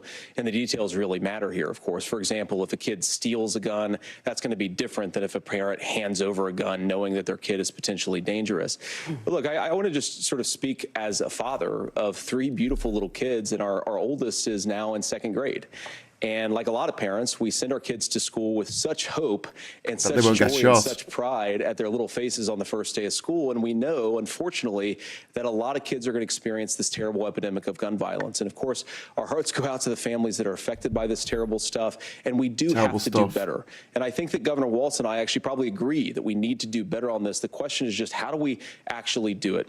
Give guns to everyone. Give guns to the teachers. Give guns to the children. Give guns to every paedophile. The gross majority, close to 90%, and you're the gross minority. Gun violence in this country is committed with illegally obtained firearms. And while we're on that topic, we know that thanks to Kamala Harris's open border, that's not true, we've seen a massive influx in the number of illegal guns run by the Mexican drug cartel. So that number, the amount of illegal guns in our country is higher today than it was 3.5 years ago. He's talking bollocks here. What do we do about most people who get killed by guns are people getting killed by their own guns in their own homes. And I say this not loving the answer, because I don't want because my of kids domestic to go violence to or because of suicide. in a school that feels unsafe or where there are visible signs of security. But I unfortunately think that we have to increase security in our schools. We have to make the doors lock better. We have to make the doors stronger. We've got to make the windows stronger. Do you know how many school shootings we've had in the UK because the since idea Dunblane? That we can magically wave a wand and take nearly 30 years out ago. of the bad guys, it just doesn't fit with recent experience. So we've do you know how many they've had in Australia since the Port Arthur massacre? Nearly 30 years ago. Governor, you have 2 minutes. Well, I think all the parents watching tonight, this is your biggest nightmare. Look, I got a 17-year-old, and he witnessed a shooting at a community center playing volleyball. Those things don't leave you. As a member of Congress, I sat in my office surrounded by dozens of the Sandy Hook parents, and they were looking at my 7-year-old picture on the wall. Their 7-year-old were dead, and they were asking us to do something. And look, I'm a hunter. I own firearms. The vice president is. We understand that the Second Amendment is there, but our first responsibility is to our kids to figure this out. In Minnesota, we've enacted enhanced red flag laws, enhanced background checks, and we can start to get data. But here's the problem. If we really want to solve this, we've got folks that won't allow research to be even done on gun violence. Yes. And this idea and guns are that we should protected just by live law. With it, and here's what I do think. The manufacturers are protected against being sued. Even if the guns fuck up. I 100% believe that Senator Vance hates it when these kids, it's abhorrent and it breaks your heart. I agree with that. But that's not far enough when we know there are things that worked. I've spent time in Finland. and seen some Finnish schools. Guns? They don't have this happen, done. even Just though they get have a high doors. gun ownership rate in the Just need country. doors in all There these are reasonable high schools, things you that know, we can 1,000 do students. to make a difference. Just to get It's some not better infringing guns. on your Second Amendment. And the idea to have some of these weapons out there, it just doesn't make any sense. Kamala Harris, as an attorney general, worked on this issue. She knows that it's there. No one's trying to scaremonger and say we're taking your guns, but I ask all of you out there, do you want your schools hardened to look like a fort? Is that what we have to go? Yes, when we know that's what he's saying. there's countries around the world that their children aren't practicing these types of drills. They're being kids. We owe it to them to get a fix. These are things that shouldn't be that difficult. You can still keep your firearms, and we can make a difference. We have to. If you're listening tonight, this breaks your heart. Senator. Tim, first of all, I didn't know that your 17-year-old witnessed a shooting. I'm sorry about that, and I hope that he's doing okay. Christ have mercy. It is awful. Christ have mercy. And I appreciate what Tim said, actually, Christ about would have had an Finland, AR-15, because I do I'm think it sure. illustrates some of the frankly, Hey, if weird Jesus had a differences gun, they wouldn't between our nailed own him to a country's cross, gun would violence they? problem and Finland is, okay, first of all, we have way higher rates of mental health abuse or mental health substance abuse. Yep, We have so let's way get them higher all rates of guns. Depression, way higher rates of anxiety. Yep, let's get them all We guns. unfortunately have a mental health crisis in this country Let's that I really get do them think all that we need guns. to get to the root causes of, because I Let's don't think get them it's all the whole guns. reason why we have such a bad 'Cause that makes a gun mental violence health problem but I do think it's better. a big piece of it. Another driver of the gun violence epidemic, especially that affecting our kids, it doesn't earn as many headlines, but is the terrible gun violence problem in a lot of our big Got cities. another fact check And this coming is in why we here. have to empower law enforcement to arrest the Just bad gonna drop guys, that. put them away, and take gun offenders off the streets. I think there's a whole Take host you of off the things that we streets. can do here, but I do think at our schools we've got to talk about more security. Senator, thank you. Governor, you previously opposed an assault weapons ban, but it only later in your political career did you change your position. Why? Yeah, I sat in that office with those Sandy Hook parents. I've become friends with school shooters. I've seen it. Look, the NRA, I was the NRA guy for a long time. They used to teach gun safety. I'm of an age where my shotgun was in my car so I could pheasant hunt after friends with football school practice. shooters. That's not where we live today. That's what you wanted to say And there, Tim. Several things I want to mention on Right, this is there's a bit of more fact talking checking about for you. cities and where it's Go at. and read that. The number one where the most firearm deaths happen in Minnesota are rural suicides. Yeah. And we have an That's epidemic what I just said. of children getting guns and shooting themselves. That's literally what I just said. We have, and we should look at all of the issues. Making sure folks have health care and all that, but I want to be very careful. This idea of stigmatizing mental health, just because you have a mental health issue doesn't mean you're violent. And I think what we end up doing is we start. Doesn't mean looking that you for shouldn't people. have a gun. Sometimes it means just you is the should- guns. you It's shouldn't have just a the gun. guns. And there are things that you can do about it. But I do think that this is one, and I think this is a healthy conversation. I think there's a capacity to It's not find healthy. solutions Whatever's on this happening in that America work, right now, Tim, protect it's not Second healthy. Amendment, protect our children. That's our priority. Gentlemen, thank you. Margaret? Thank you, Nora. Let's turn now to the top contributor to inflation, the high cost of housing and rent. There's a shortage of more than 4 million homes in the United States, and that contributes to the high housing prices. Governor Walz, the Harris campaign promises a $25,000 down payment assistance for first-time home buyers and a $10,000 tax credit. They also promise to build 3 million new homes. Where are you building these homes, and won't handing out that kind of money just drive up prices higher? No, it's not handing out. We have, first, let me say this. This not how issue of things housing, work. and I think those of you listening on this, the problem we've had is that we've got a lot of folks that see housing as another commodity. There's It can be arguments bought of up, like, oh, it you know can when be you have like a shifted, it January can be sale, moved it's going to around. drive up prices. Those are not folks living What? in those houses. Hey? Those of you listening tonight, that house is a big deal. I bought and owned one house in my life. My mom still lives in the house where I was. And when I think of a house, I'm thinking of Christmas services after midnight mass where you go with your family. We need to make it more affordable. And one of the things, as I said, this program that the Vice Don't really get President that connection, midnight mass, pushing okay. forward and bringing a new way of approaching this is something we're doing in Minnesota from that lead. We in the state invested in making sure our housing was the biggest investment that we'd ever made in housing. It starts to make it easier. We cut some of the red tape. Local folks, look, we can't do it at the federal level, but local folks make it easier to build those homes. And then that down payment assistance. I can tell all of you out there, one of the, certainly for me, using the GI Bill was one thing, but a veteran's home loan, the big thing about a veteran's home loan is you don't have to pay the down payment. Those are things that make it there. Now, look, you're going to pay it back, and you're going to pay your mortgage. Those are things that we know in the long run, the appreciated value the generational wealth that's created from it. And I will give Minneapolis an example. Minneapolis is the one city where we've seen the lowest inflation rates. We've seen a 12% increase in stock because we've put some of these things in, and we're implementing a state program to make sure we give some of that down payment assistance. We get it back from people because here's what we know. People with stable housing end up with stable jobs. Apparently, people with stable housing posting have their about kids abortion. able to be able to get to school. All of those things in the long run end up saving our money. And that's the thing that I think we should be able to find some common ground in, but we can't blame immigrants for the only reason. That's not the case that's happening in many cities. The fact of the matter is that we don't have enough naturally affordable housing, but we can make sure that the government's there to help kickstart it, create that base. Governor, your time is up. Senator Vance, Trump has said that he will not support a federal ban on abortion. Remove regulation, provide tax breaks, and a liar. cut back on immigration, And which he's going to carry out Project crisis. 2025 because that's the plan. Where are you going to build all the new homes you're promising, and what part of any of this plan will provide immediate relief? You have 2 minutes. Well, first of all, Tim just said something that I agree with. We don't want to blame immigrants for higher housing prices, but we do want to blame Kamala Harris for letting in millions of illegal aliens into this country. Why do you get stronger doors? Which does I think stronger doors might work. 25 million illegal aliens competing with Americans for scarce homes is one of the most significant drivers of home prices in the country. It's why we have massive increases in home prices that have happened right alongside massive increases in illegal alien populations under Kamala Harris's leadership. Now, Tim just mentioned a bunch of ideas.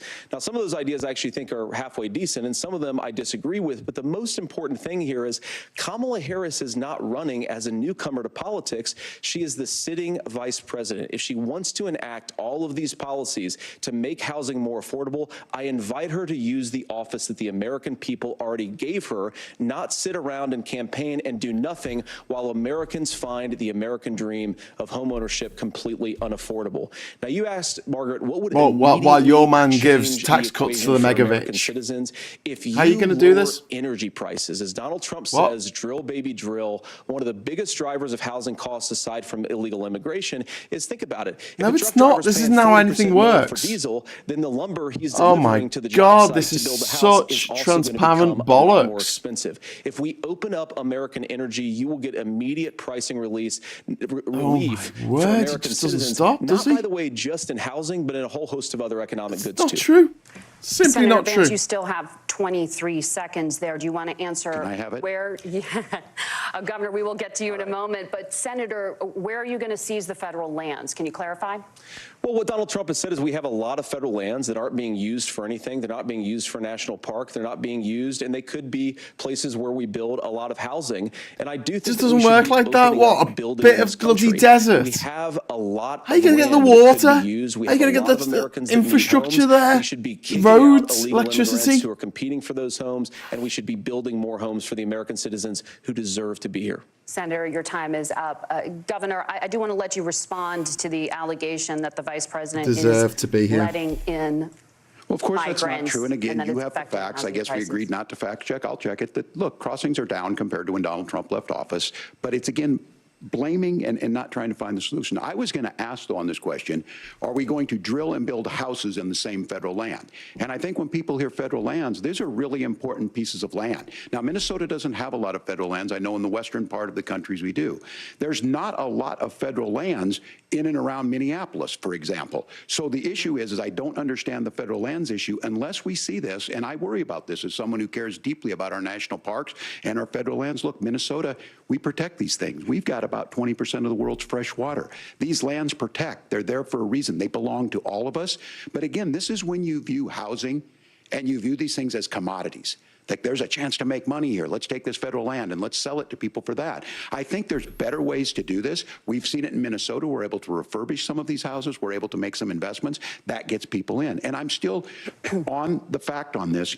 Economists, you Senator Vance, you said you don't like the economists. Which economists are saying that it is immigrants that's adding to the cost? Governor, your time is up. But Senator, on that point, I'd like for you to clarify. There are many contributing factors to high housing costs. What evidence do you have? Greed by landlords like Donald Trump and Donald Trump's there's dad. a Federal Reserve study that we're happy to share after the debate. We'll put it up on social media, actually, that really drills down on the connection between increased levels of migration, especially illegal immigration, and higher housing prices. Now, of course, not even nearly true. That's not the entire driver of higher housing prices. It's hardly a driver at all. The regulatory regime of Kamala Harris. Look, we are a country of builders. We're a country of doers. We're a country of explorers. But we increasingly have a federal administration that makes it harder to build all over the green belt, effectively. Makes it harder to build things and wants to throw people in jail for not doing everything exactly as Kamala Harris says they have to do. And what that means is that you have a lot of people who would love to build homes who aren't able to build homes. I actually agree with Tim Walz. We should get out of this idea of housing as a commodity. But the thing that is most turned housing into a commodity is giving it away Trump's to puppy. millions upon millions of people being who Trump's have no legal lapdog right to be here. We shouldn't look out to make money out of this. As a governor, You can very quickly reply. I'm sorry. I get this as a governor, and I don't necessarily disagree with that in some cases, many of those are local, many of them are state. I don't know which ones are federal, but I think whenever we talk regulations, people think they can get rid of them. I think you want to be able to get out of your house in a fire. I think you want to make sure that it's fireproof and those types of things. So which are the regulations? Because the vice president's not responsible for those. Congress writes those. Governor, thank you. Gentlemen, Good we point. have a lot to get to. You're passionate about the housing crisis, I can tell. But Nora? Thank you. One of the top problems facing Americans is the high cost of health care. Senator Vance, at the last presidential debate, former President Trump was asked about replacing the Affordable Care Act. In response, he said, "I have concepts of a plan." Since then, Senator, you've talked about changing how chronically ill Americans get health insurance. Concepts of a plan. Can you explain Leader of the how free that would world, work? everyone. And can you guarantee that Americans with pre-existing conditions won't pay more? I'll give you 2 minutes. Well, of course, we're going to cover Americans with pre-existing conditions. In fact, a lot of my family members have gotten health care. I believe, members of my family actually got private health insurance, at least for the first time, switched off of Medicaid onto private insurance for the first time under Donald Trump's leadership. And I think that a lot of people have criticized this concepts of a plan remark. I think it's very simple common sense. They suddenly had that much more money to get onto private health care. A 900-page bill standing on a debate stage, it would bore everybody to tears, and it wouldn't actually mean anything because part of this is the give and take of bipartisan negotiation. Now, when Donald Trump was actually president, and again, he has a record to be proud of. He's been a millionaire for many, many years. Fell in 2018 for the first time. And he's just said his family were on Medicaid. Kamala Harris's leadership. While he was a millionaire. About 7%. Under Donald Trump's entire 4 years, they were up about 1.5%. He introduced pricing transparency. You think about healthcare. You go into a hospital, you try to buy something, and nobody knows what it actually costs. That price transparency will actually give American consumers a little bit more choice and will also drive down costs. And we talked about, the reinsurance regulations is what I was talking about. Look, Donald Trump has said that if we allow states to experiment a little bit on how to cover both the chronically ill but the non-chronically ill, it's not just a plan. He actually implemented some of these regulations when he was president of the United States. And I think you can make a really good argument that it salvaged Obamacare, which was doing disastrously until Donald Trump came along. What? He tried to get rid of it and he failed. You don't have to agree with he tried to get rid of Obamacare and he couldn't even do that. But when Obamacare it's like trying to build a bloody wall. Couldn't do that. Regulatory burden and healthcare costs, Donald Trump could have destroyed the world will be better when the Trump word disappears. Yeah, couldn't agree more. Scott. Americans had access to affordable care. Trump has no interest at all. It's not perfect, of course, and there's so much. Can't believe a multi-millionaire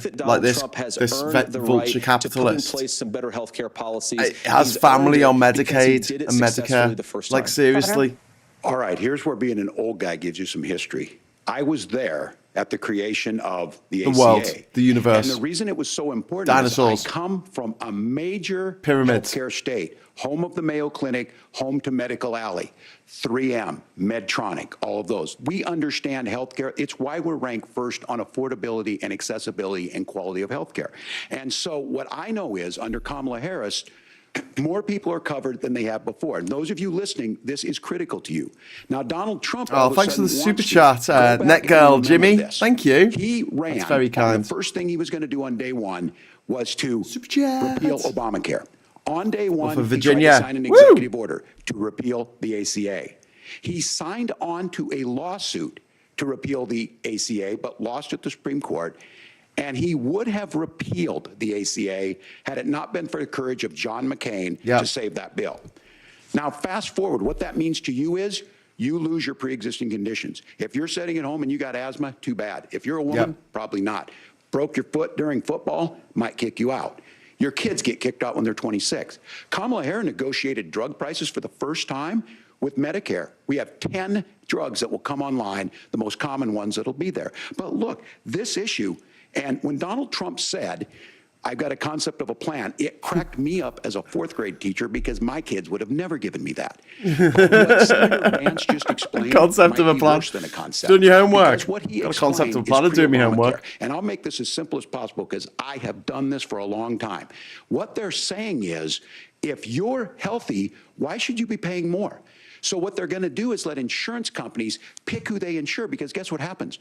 You pay your premium, it's not much. They figure they're not going to have to pay out to you. But those of you a little older, gray, got cancer, you're going to get kicked out of it. That's why the system didn't work. Kamala Harris will protect and enhance the ACA.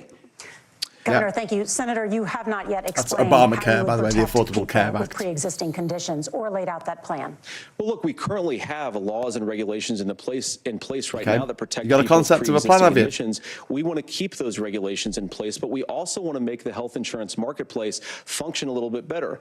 Now, what Governor Walz just said is actually not true. A lot of what happened, and the reason that Obamacare was crushing under its own weight, is that a lot of young and healthy people were leaving the exchanges. Donald Trump actually helped address that problem, and he did so in a way that preserved people's access to coverage who had pre-existing conditions.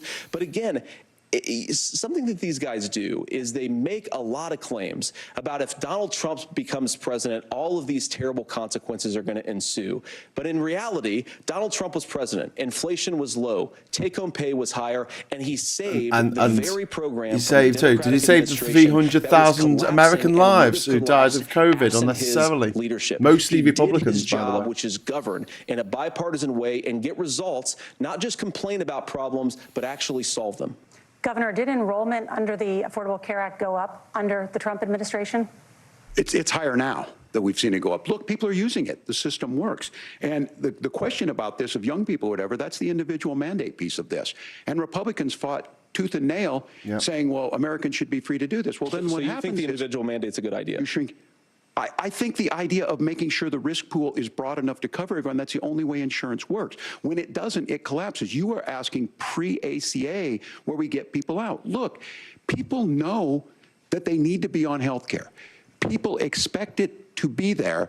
And when we are able to make it, and we are making it this way, when we incentivize people to be in the market, when we help people who might not be able to afford it get there, and we make sure then when you get sick and old, it's there for you. Because I heard people say, well, I don't want to buy into Medicare or whatever. Good luck buying health care once you get past 70. So look, the ACA works. We can continue to do better. Kamala Harris did that. The way she made everything better was negotiating those 10 drugs on Medicare for the first time in American history. Thank you. Margaret. Can I address that? I apologize. No. We're out of time. We have a number of subjects to discuss. Margaret. Let's talk about families in America.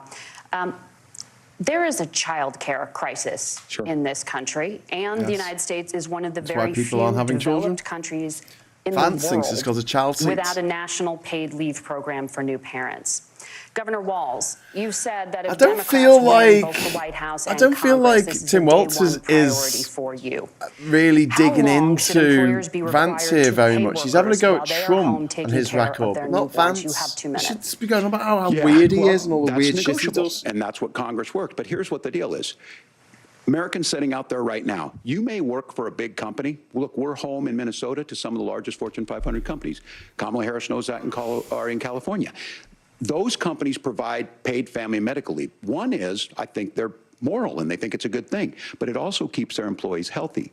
We in Minnesota passed a paid family medical leave. You have a child, you and I had to go back to work 5 days after my kids were born. This allows you to stay home a certain amount of time. What we know is that gets the child off to a better start, the family works better, we stay in their employers, we get more consistency in that. So Kamala Harris has made it a priority. We implemented it in Minnesota, and we see growth. That's how you become a pro-business state. But the negotiations on it, and here's the issue, those big companies are able to offer it. Those of you out there who don't have it, just imagine what happens if you get cancer or your child gets sick. We know what happens. You end up staying home. In some places, that means no paycheck because you've got no protection on that. This is the case of an economy that Donald Trump has set for the wealthiest amongst us. He's willing to give those tax breaks to the wealthiest. Yes. He's willing to say, bust those unions up, do whatever. What we're saying is the economy works best when it works for all of us. And so a paid family medical leave program, and I will tell you, go to the families or go to the businesses and ask them. As far as childcare on this, you have to take it at both the supply and the demand side. You can't expect the most important Trump's people in our lives to take care of our children word or salad our when he was parents talking to about get this. paid the least amount of money. And we have to make it easier for folks to be able to get into that business and then to make sure that folks are able to pay for that. We were able to do it in Minnesota, and I'm still telling you this. We were listed as the best state. We're still in crisis on this. There's a bit of fact-checking coming up for you here on the side screen. Will enhance our workforce, enhance our families, and make it easier to have Falsely the children claimed we want. Trump did not Governor, try your to get rid of time is up. Obamacare. Senator, do you support Flatly a national false. paid leave program? And if so, for how long should employers be mandated to pay their employees while they are home taking care of their newborn? You have 2 minutes. Yeah, well, first of all, Margaret, a number of my Republican colleagues and some Democrats, too, have worked on this issue. And I think there is a bipartisan solution here because a lot of us care about this issue. I mean, look, I speak from this very personally because I'm married to a beautiful woman who is an incredible mother to our 3 beautiful kids, but is also a very, very brilliant corporate litigator. Creepy and and I'm so weird. proud of her. But being a working mom, even for somebody with all of the advantages of my wife, is extraordinarily difficult. And it's not just difficult from a policy perspective. She actually had access to paid family leave because she worked for a bigger company. But the cultural pressure on young families and especially young women, I think makes it really hard for people to choose the family model they want. A lot of young women would like to go back to work immediately. Some would like to spend a little time home with the kids. Some would like to spend longer at home with the kids. We should have a family care model that makes choice possible. And I think this is a very important substantive difference between Donald Trump and Kamala Harris's approach.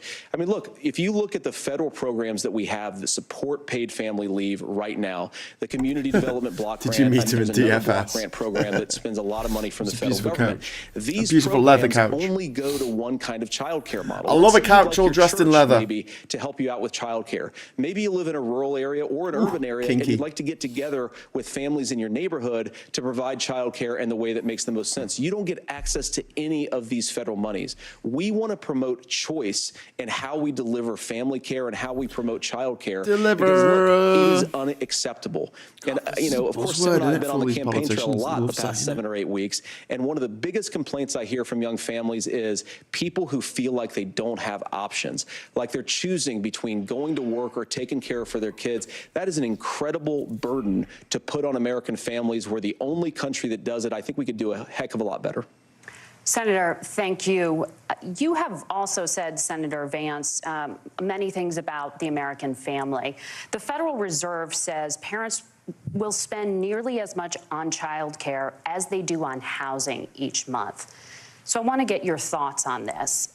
President Trump recently said, as much as child care is talked about as being expensive, it's relatively speaking not very expensive compared to the kinds of numbers we'll be taking in.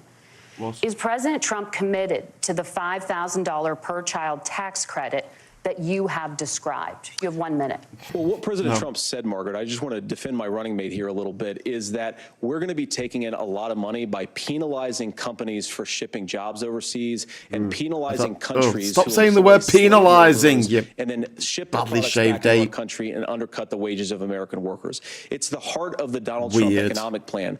cut taxes for American workers and American families, You cut weird taxes cabbage. for businesses that are hiring and building companies in the United States of America, but penalize companies stop and saying countries that are penalize. shipping jobs overseas. Jesus That's the heart of the economic Christ. proposal. And I think what President Trump is saying is that when we bring in this additional revenue with higher economic growth, we're going to be able to provide paid family leave, child care options that are viable and workable for a lot of American families. Oh, Jimmy Hill. Can you clarify Oh, how that will chinny solve the wreck child care on. shortage? Yeah.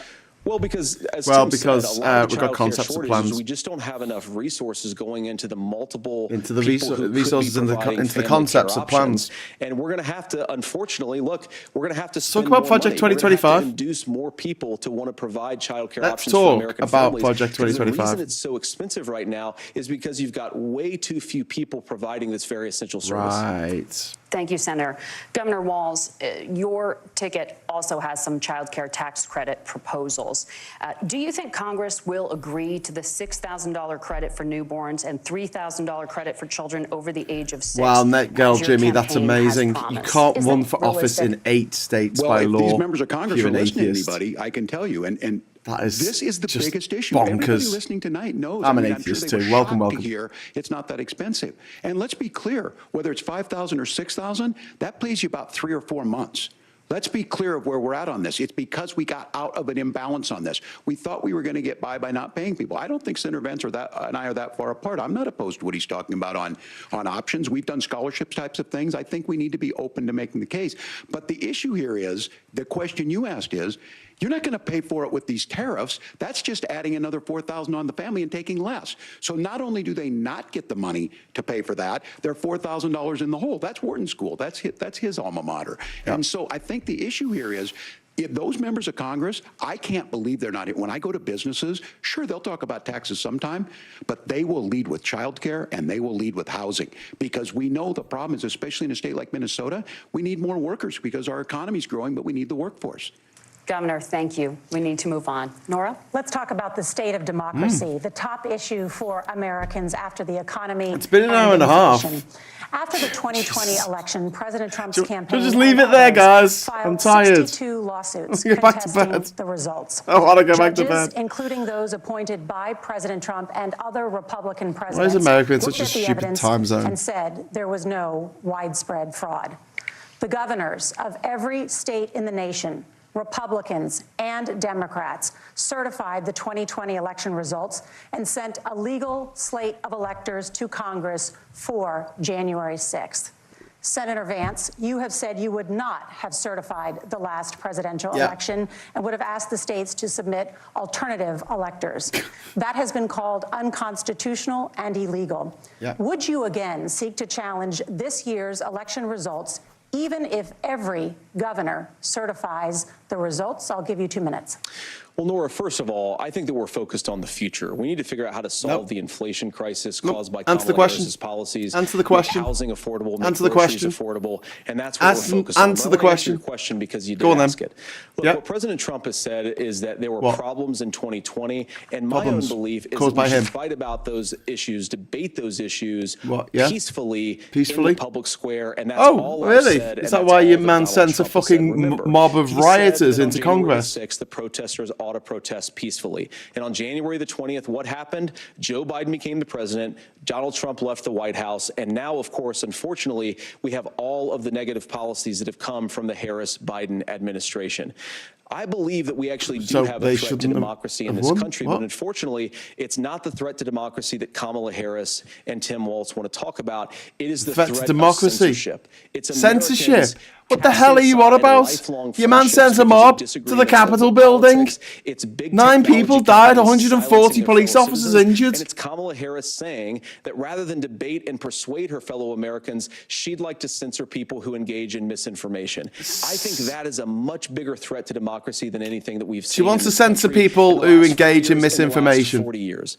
Now, I'm really proud, especially given that I was raised by Kick them off Twitter. blue-collar Democrats. That's the real worry. Not a violent violent Jr. mob and Tulsi Gabbard, storming the lifelong Capitol. leaders in the Democratic coalition. And of course, they don't agree with me and Donald Trump on every issue. We don't have to agree on every answering issue. the question. But we're united behind a basic American First Amendment principle that we ought to debate our differences. We ought to argue about them. We ought to try to persuade our fellow Americans. Sending a violent mob of thousands of thugs into your Parliament building. That's a debate, is it? Other issues, and that What a is a much bigger gobshite. threat to democracy. What an than absolute what Donald Trump gobshite. said when he said that protesters should peacefully protest on January the 6th. Governor? Protesters should. Well, I've enjoyed tonight's debate, and I think there was a lot of commonality here. And I'm sympathetic to misspeaking on things, and I think I might have with the senator. Me too, man. There's one though that this one is troubling to me, and I say that because I think we need to tell we the want story. more misinformation. Donald Trump Russell, refused to acknowledge this, and the fact is that I don't think we can be the frog in the pot and let the boiling water go up. He was very clear. I mean, he lost this election, and he said he didn't. 140 police officers were beaten at the Capitol that day. Yep. Some with the American flag, several later died. And it wasn't just in there. In Minnesota, a group gathered on the state capitol grounds in St. Paul and said, we're marching to the governor's residence and there may be casualties. The only person there was my son and his dog, who was rushed out crying by state police. That issue, and Mike Pence standing there as they were chanting, hang Mike Pence. Mike Pence made the right decision. So, Senator, it was adjudicated over and over and over. I worked with kids long enough to know, and I said as a football coach, sometimes you really want to win, but the democracy is bigger than winning an election. You shake hands, and then you try and do everything you can to help the other side win. That's what was at stake here. Now, the thing I'm most concerned about is the idea that imprisoning your political opponents, already laying the groundwork for people not accepting this. And a president's words matter. A president's words matter. People hear that. So I think this issue of settling... Vance is talking about censorship. Trump wants to put his rivals in jail. Being honest about it, but to deny what happened on January 6th, the first time in American history that a president or anyone tried to overturn a fair election and the peaceful transfer of power. And here we are 4 years later in the same boat. I will tell you this, that when this is over, we need to shake hands this election, and the winner needs to be the winner. This has got to stop. It's tearing our country apart. Margaret? Yeah. Senator Vance, did you want to respond to that? Yeah, well, look, Tim, first of all, it's really rich for Democratic leaders to say that Donald Trump is a unique threat to democracy when he peacefully gave over power on January the 20th, as we have done for 250 years. No, I think we all saw January the 6th. We all saw what happened. And after this election, he didn't shake hands. He stuck out the back. And I think we're going to win. He didn't go to the inauguration. Vice President, he'll have my prayers, he'll have my best wishes, and he'll have my help whenever he wants it. But we have to remember that for years in this country, Democrats protested the results of elections. Smiling assassin. In 2016 said that Donald Trump had the election stolen by Vladimir Putin because the Russians bought like $500,000 worth of Facebook ads. This has been going on for a long time. She didn't send a mob into the Capitol. She didn't bring I'm on board. But if we court case after court case across the land, all of which she lost. Republicans have had, I don't buy that. Gaslighter. January 6th was not Facebook ads. And I think a revisionist history on this. Look, I don't understand how we got to this point. But the issue was that happened. Donald Trump. And all of us say there's no place for this. It has massive repercussions. This idea that there's censorship to stop people. It's going to happen again. Threatening to kill someone, threatening to do something. That's not censorship. Censorship is book banning. We've seen that. We've seen that brought up. I just think for everyone tonight, those guys want to ban books. They want to put their political opponents in jail. They want violent insurrections all over America. We are miles apart on. This was a threat to our democracy in a way that we had not seen. And it manifested itself because of Donald Trump's inability to say. He is still saying he didn't lose the election. I would just ask that. Did he lose the 2020 election?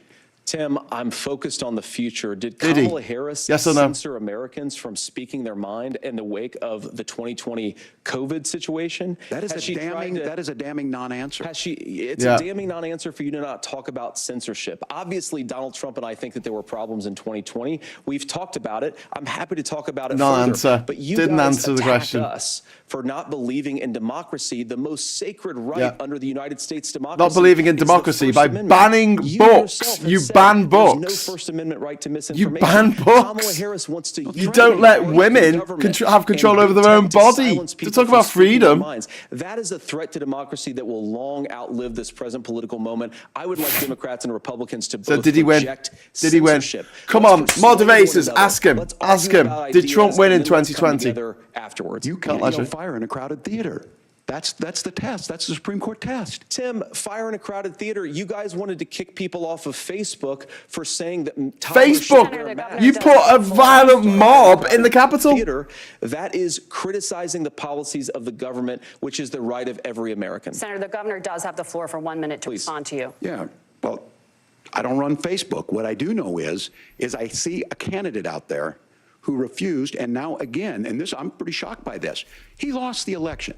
This is not a debate. It's not anything anywhere other than in Donald Trump's world. Because look, when Mike Pence made that decision to certify that election, that's why Mike Pence isn't on this stage.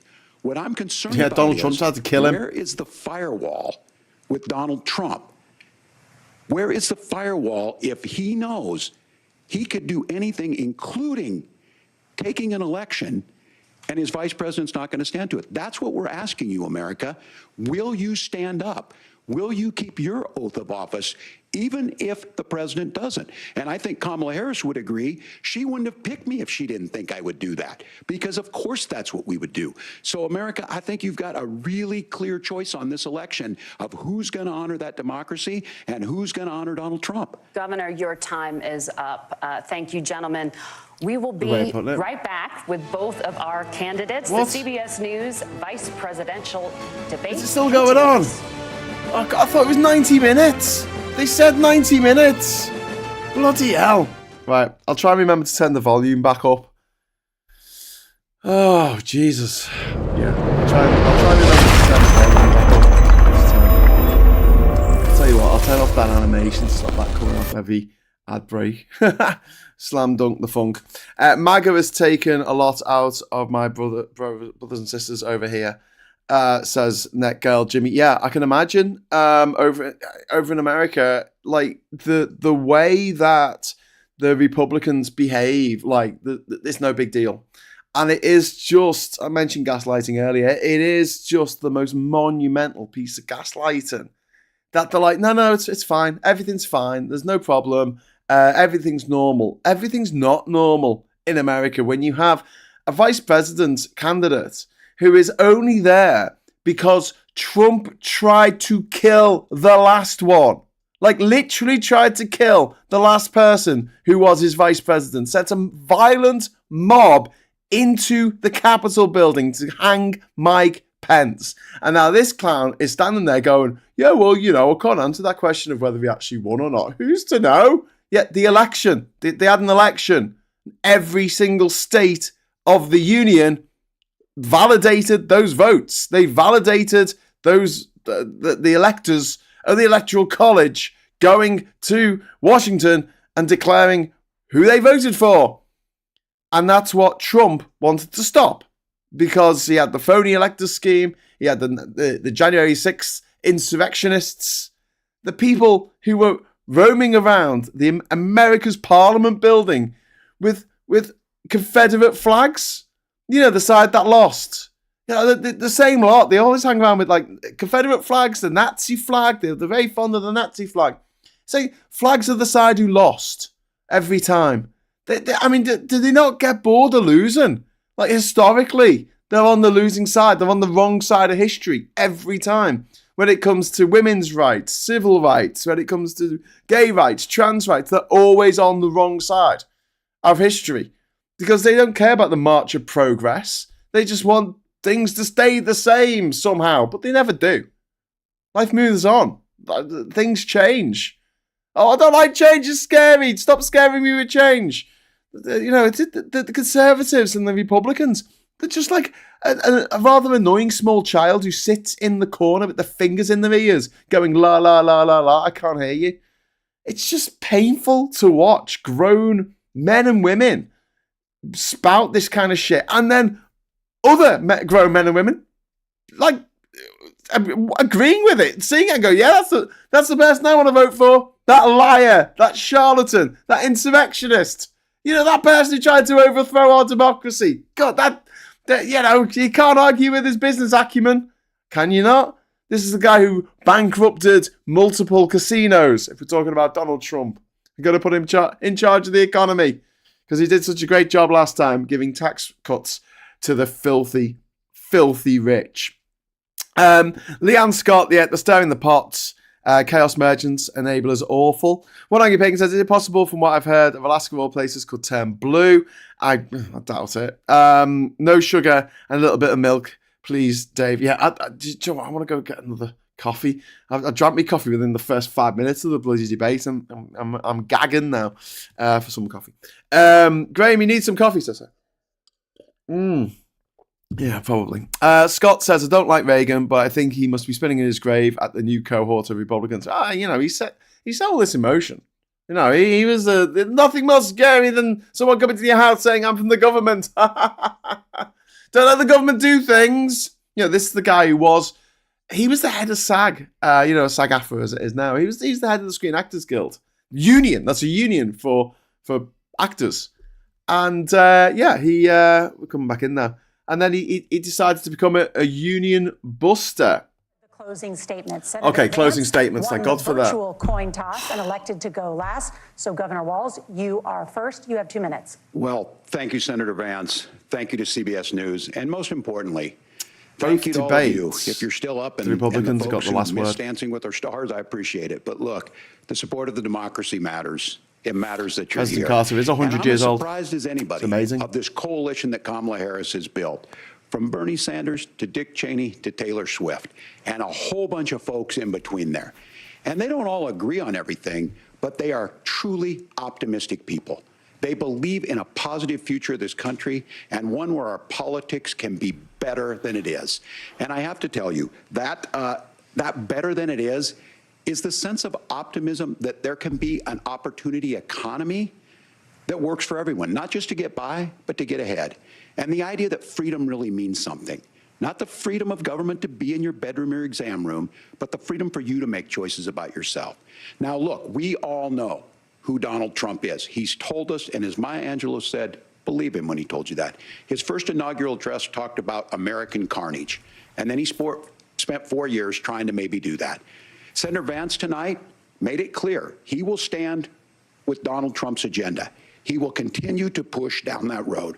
Excuse me. Kamala Harris gives us a different option. Now, I'll have to tell you, I'm going to be careful about the quotes, but there's one that Senator Vance said that does resonate with me.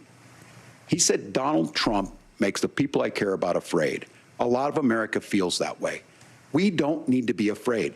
Franklin Roosevelt was right. All we have to fear is fear itself. Kamala Harris is bringing us a new way forward. She's bringing us a politics of joy. She's bringing real solutions for the middle class, and she's centering you at the heart of that. All the while asking everyone, join this movement, make your voices heard. Let's look for a new day where everybody gets that opportunity and everybody gets a chance to thrive. I humbly ask for your vote on November 5th for Kamala Harris. Governor Walz, thank you. Senator Nice. Vance, your closing statement.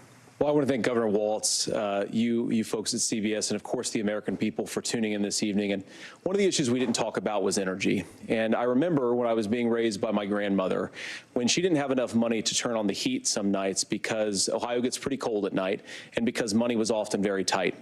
And I believe, as a person who wants to be your next vice president, that we are a rich and prosperous enough country where every American, whether they're rich or poor, ought to be able to turn on their heat in the middle of a cold winter night. That's gotten more difficult thanks to Kamala Harris's energy policies. I believe that whether you're rich or poor, you ought to be able to afford a nice meal for your family.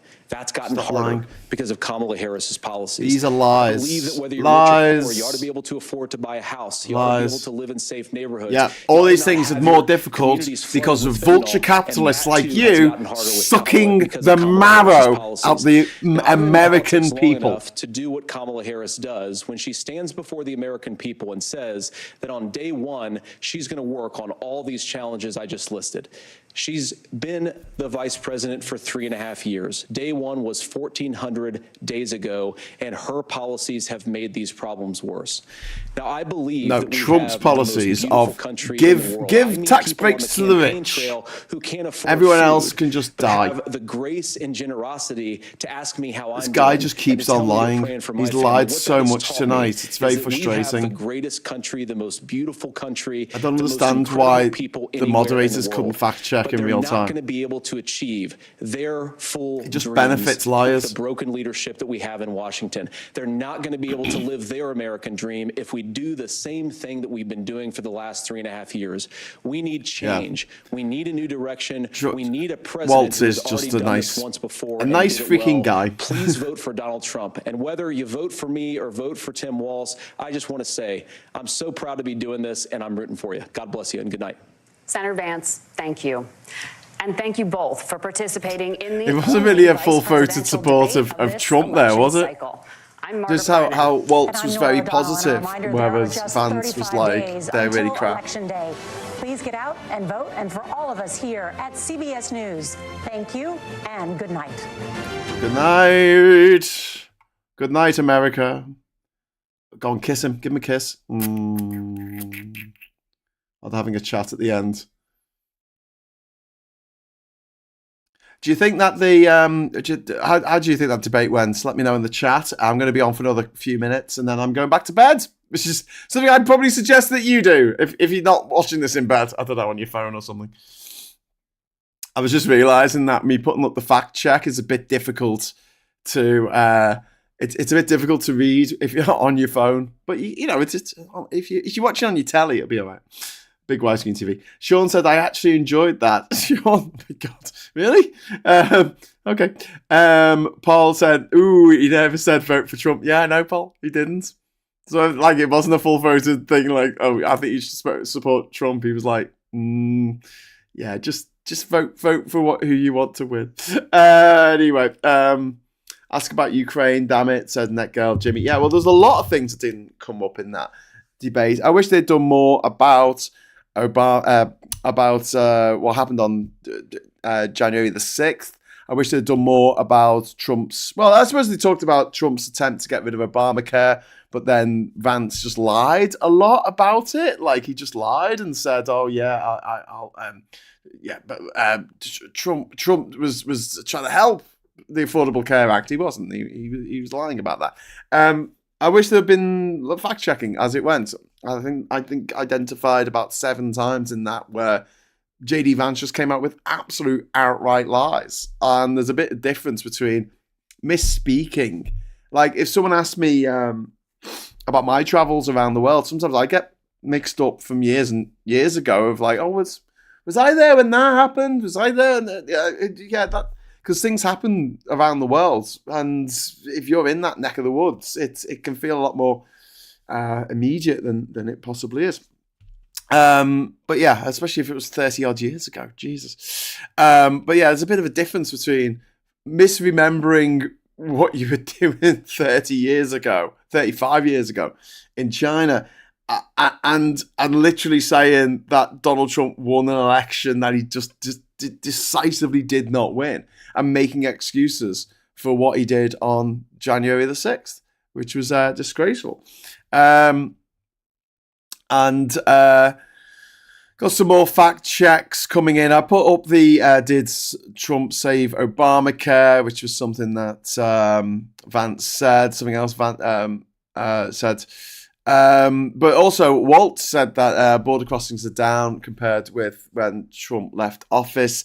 That's not actually true. It needs a bit of context. According to the latest US Customs and Border Protection data available, fiscal year 2024 has seen an estimated 2.7 million migrant encounters between the US at ports of entry, between and at US ports of entry. While the number of migrant encounters has dipped under the Biden administration in recent months, in part due to a June executive action putting limitations on migrants seeking asylum between ports of entry, the total number of national encounters under the Biden administration is so far about 10 million compared with an estimated 3 million under the Trump administration. Now, look, they tried to do something. They tried to put a bill through Congress, which was blocked by Trump. Trump made a call for this bipartisan bill that was put together by Republicans and Democrats to tank it. He killed the bill because he wanted to use it as a battering ram to get him back into the White House, which is something that he will, he's going to be trying to do this anyway. He's going to be trying to do this anyway. He's going to try every trick in the book. But that was a particularly outrageous example of what Trump is capable of. The human misery that he causes. He doesn't care. He just doesn't care at one jot as long as it gets him what he wants, which is, in this case, to get elected. Well, damn late. So laters, and thank you all for the company. Thank you for hosting, Graham. Kamala 2024. Thank you very much, Scott, for watching. Netgirl Jimmy, we are truly a divided nation. It's very disgraceful. Yes, Netgirl Jimmy, and this has all been foisted on the American people by the billionaires, all the billionaires who are supporting Trump. People like Peter Thiel, who supported J.D. Vance to become an awful vulture capitalist. One angry pagan, I feel somewhat lucky living in Devon, England in comparison, but remember we have Reform UK to contend with too. Indeed, we do, and that's led by a guy who said he would pick up a rifle if someone tried to take his beloved Brexit away from him. So yeah, that violent rhetoric is never far away from the far right. And Leanne Scott says, yes, Trump is the kind to start something, run away, and then watch the results. Yeah. Paul says it was civil, but too many Vance lies. Yeah, I think that they should have picked up Vance on all those occasions when he just blatantly lied. And also, I think there should have been more of a follow-up on the question of, did Trump win the last election? Because this is absolutely essential to Trump's campaign, because he claims to his base that he won that election. It was stolen from him. Don't let them steal it again. Don't let them go to steal the election again. And this is giving them the excuse to bring in these very draconian rules, authoritarian, anti-democratic rules that have been brought in across states in America, and the fact that they have flooded the polling stations with MAGA puppets who are going to basically tell people that they're not allowed to vote for various reasons. So we were talking about this on Stateside last night, and we're saying that what we should do is make sure that everybody voting who doesn't look like they would vote for Trump wears a MAGA hat going into the polling station, and then takes it off, obviously puts it under the arm, because I think you're allowed to wear it in the polling station. But make sure the polling officials see the MAGA hat so they let you vote, and then vote for Kamala. That's my top tip. I'd love to visit America, but being trans, I wouldn't feel safe doing so, says Sarah. I think there are areas in America where you will be very safe, but then there's a lot of America where being trans, being gay, being black, being Latino, being Muslim, being different in any way, shape, or form is not acceptable to the slime that roam that part of the country and run that part of the country, I should say, and Rome, I guess. They're not allowed to give water in the queue to vote. That's very true, Sean. Look what happened in Georgia. In Georgia, Netgirl Jimmy, they've managed to put in a rule that says that they have to count every single ballot by hand. Not tabulate, by the way. So it's not like they're putting them in two piles for Trump or Harris. This is just literally sitting down and having to count by hand 5.5 million votes. They don't have enough staff to do this in time. They don't have enough. They don't have enough resources to do this, and they don't have enough time, because what's going to happen? And I guarantee this is going to happen in Georgia, right? They're going to count the votes coming in, and usually you'll see Trump being ahead on the day. And then as more postal votes come in, then Harris will catch up and maybe overtake. This is what happened in a lot of states in the last election between Trump and Biden. Now, the problem is that the Supreme Court, which is supremely compromised at the moment, can do what they did in 2000, in December 2000, which is what they did to Al Gore when he was standing against George W. Bush, and they could say, stop counting the votes before Gore managed to get ahead. It came down to less than 500 votes in the state of Florida between Al Gore and George W. Bush. And the Supreme Court, which at the time wasn't dominated by 6 ultra-conservatives, the Supreme Court said, stop the count. They said, no, this isn't great for American democracy because reasons. Stop counting those votes. And the same thing's going to happen in Georgia because it's going to take so long for them to return a result. They're going to stop it at a point that it looks like Trump is in the lead, and they're going to say, yeah, Trump won that, and he'll get the electoral college votes for Georgia. I mean, I think that, and also places like Penn State, Pennsylvania, the vote's not going to come in. It's not going to come in that night. It's going to be so close, and they have put in so many restrictions. The Republicans have put in so many restrictions across the country, in any swing states, to make it very difficult to vote.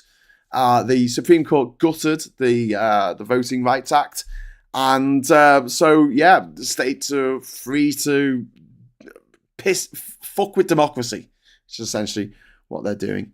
Gosh, I don't remember Gore, says Leanne Scott. Well, we could be living in a very different world. It was a very, it was a sliding doors moment.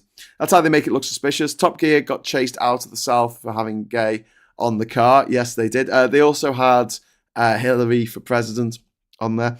Pagans do not get a bad rap. Those holes could not tell you what a pagan is. Those a-holes, sorry.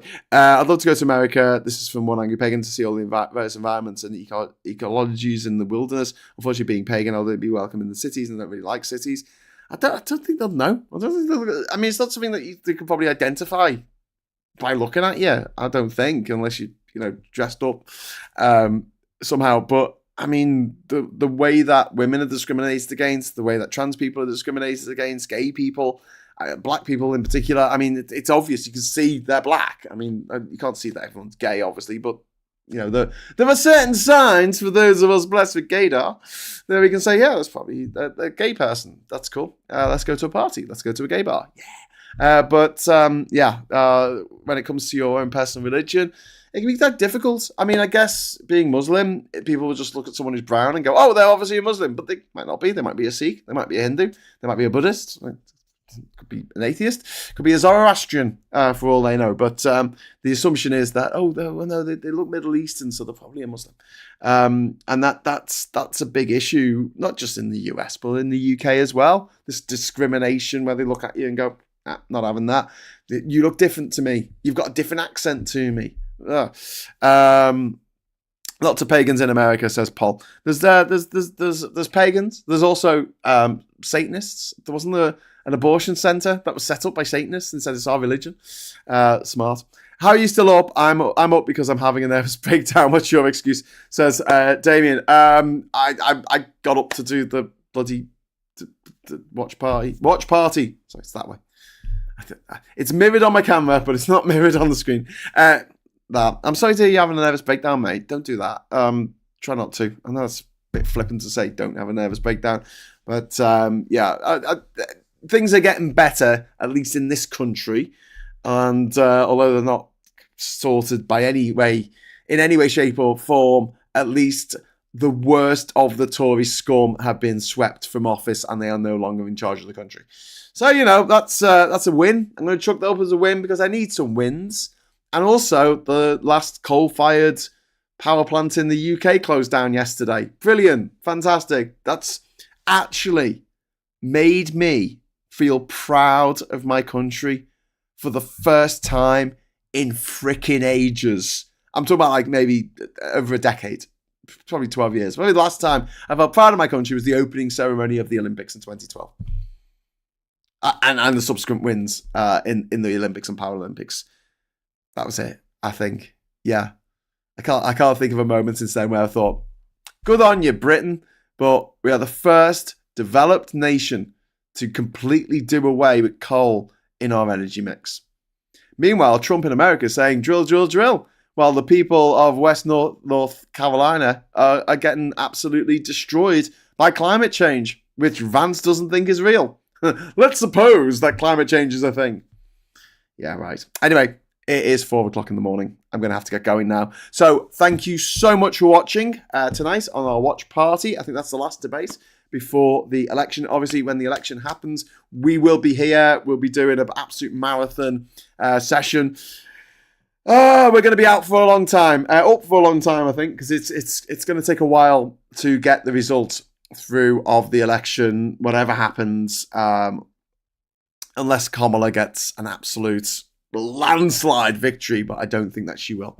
Okay, so thanks so much for watching. I'll be back at 9:30 in the morning for Morning Brew. Luckily, there's no PMQs today because it is conference season. The Tory Party conference is going on. I think PMQs comes back next week. But what we're doing is we didn't do Geoscope last night on Politics Social, so we'll be doing that tonight. We'll be doing that tonight, Wednesday night. Me and Ollie, because we're not doing an intersection.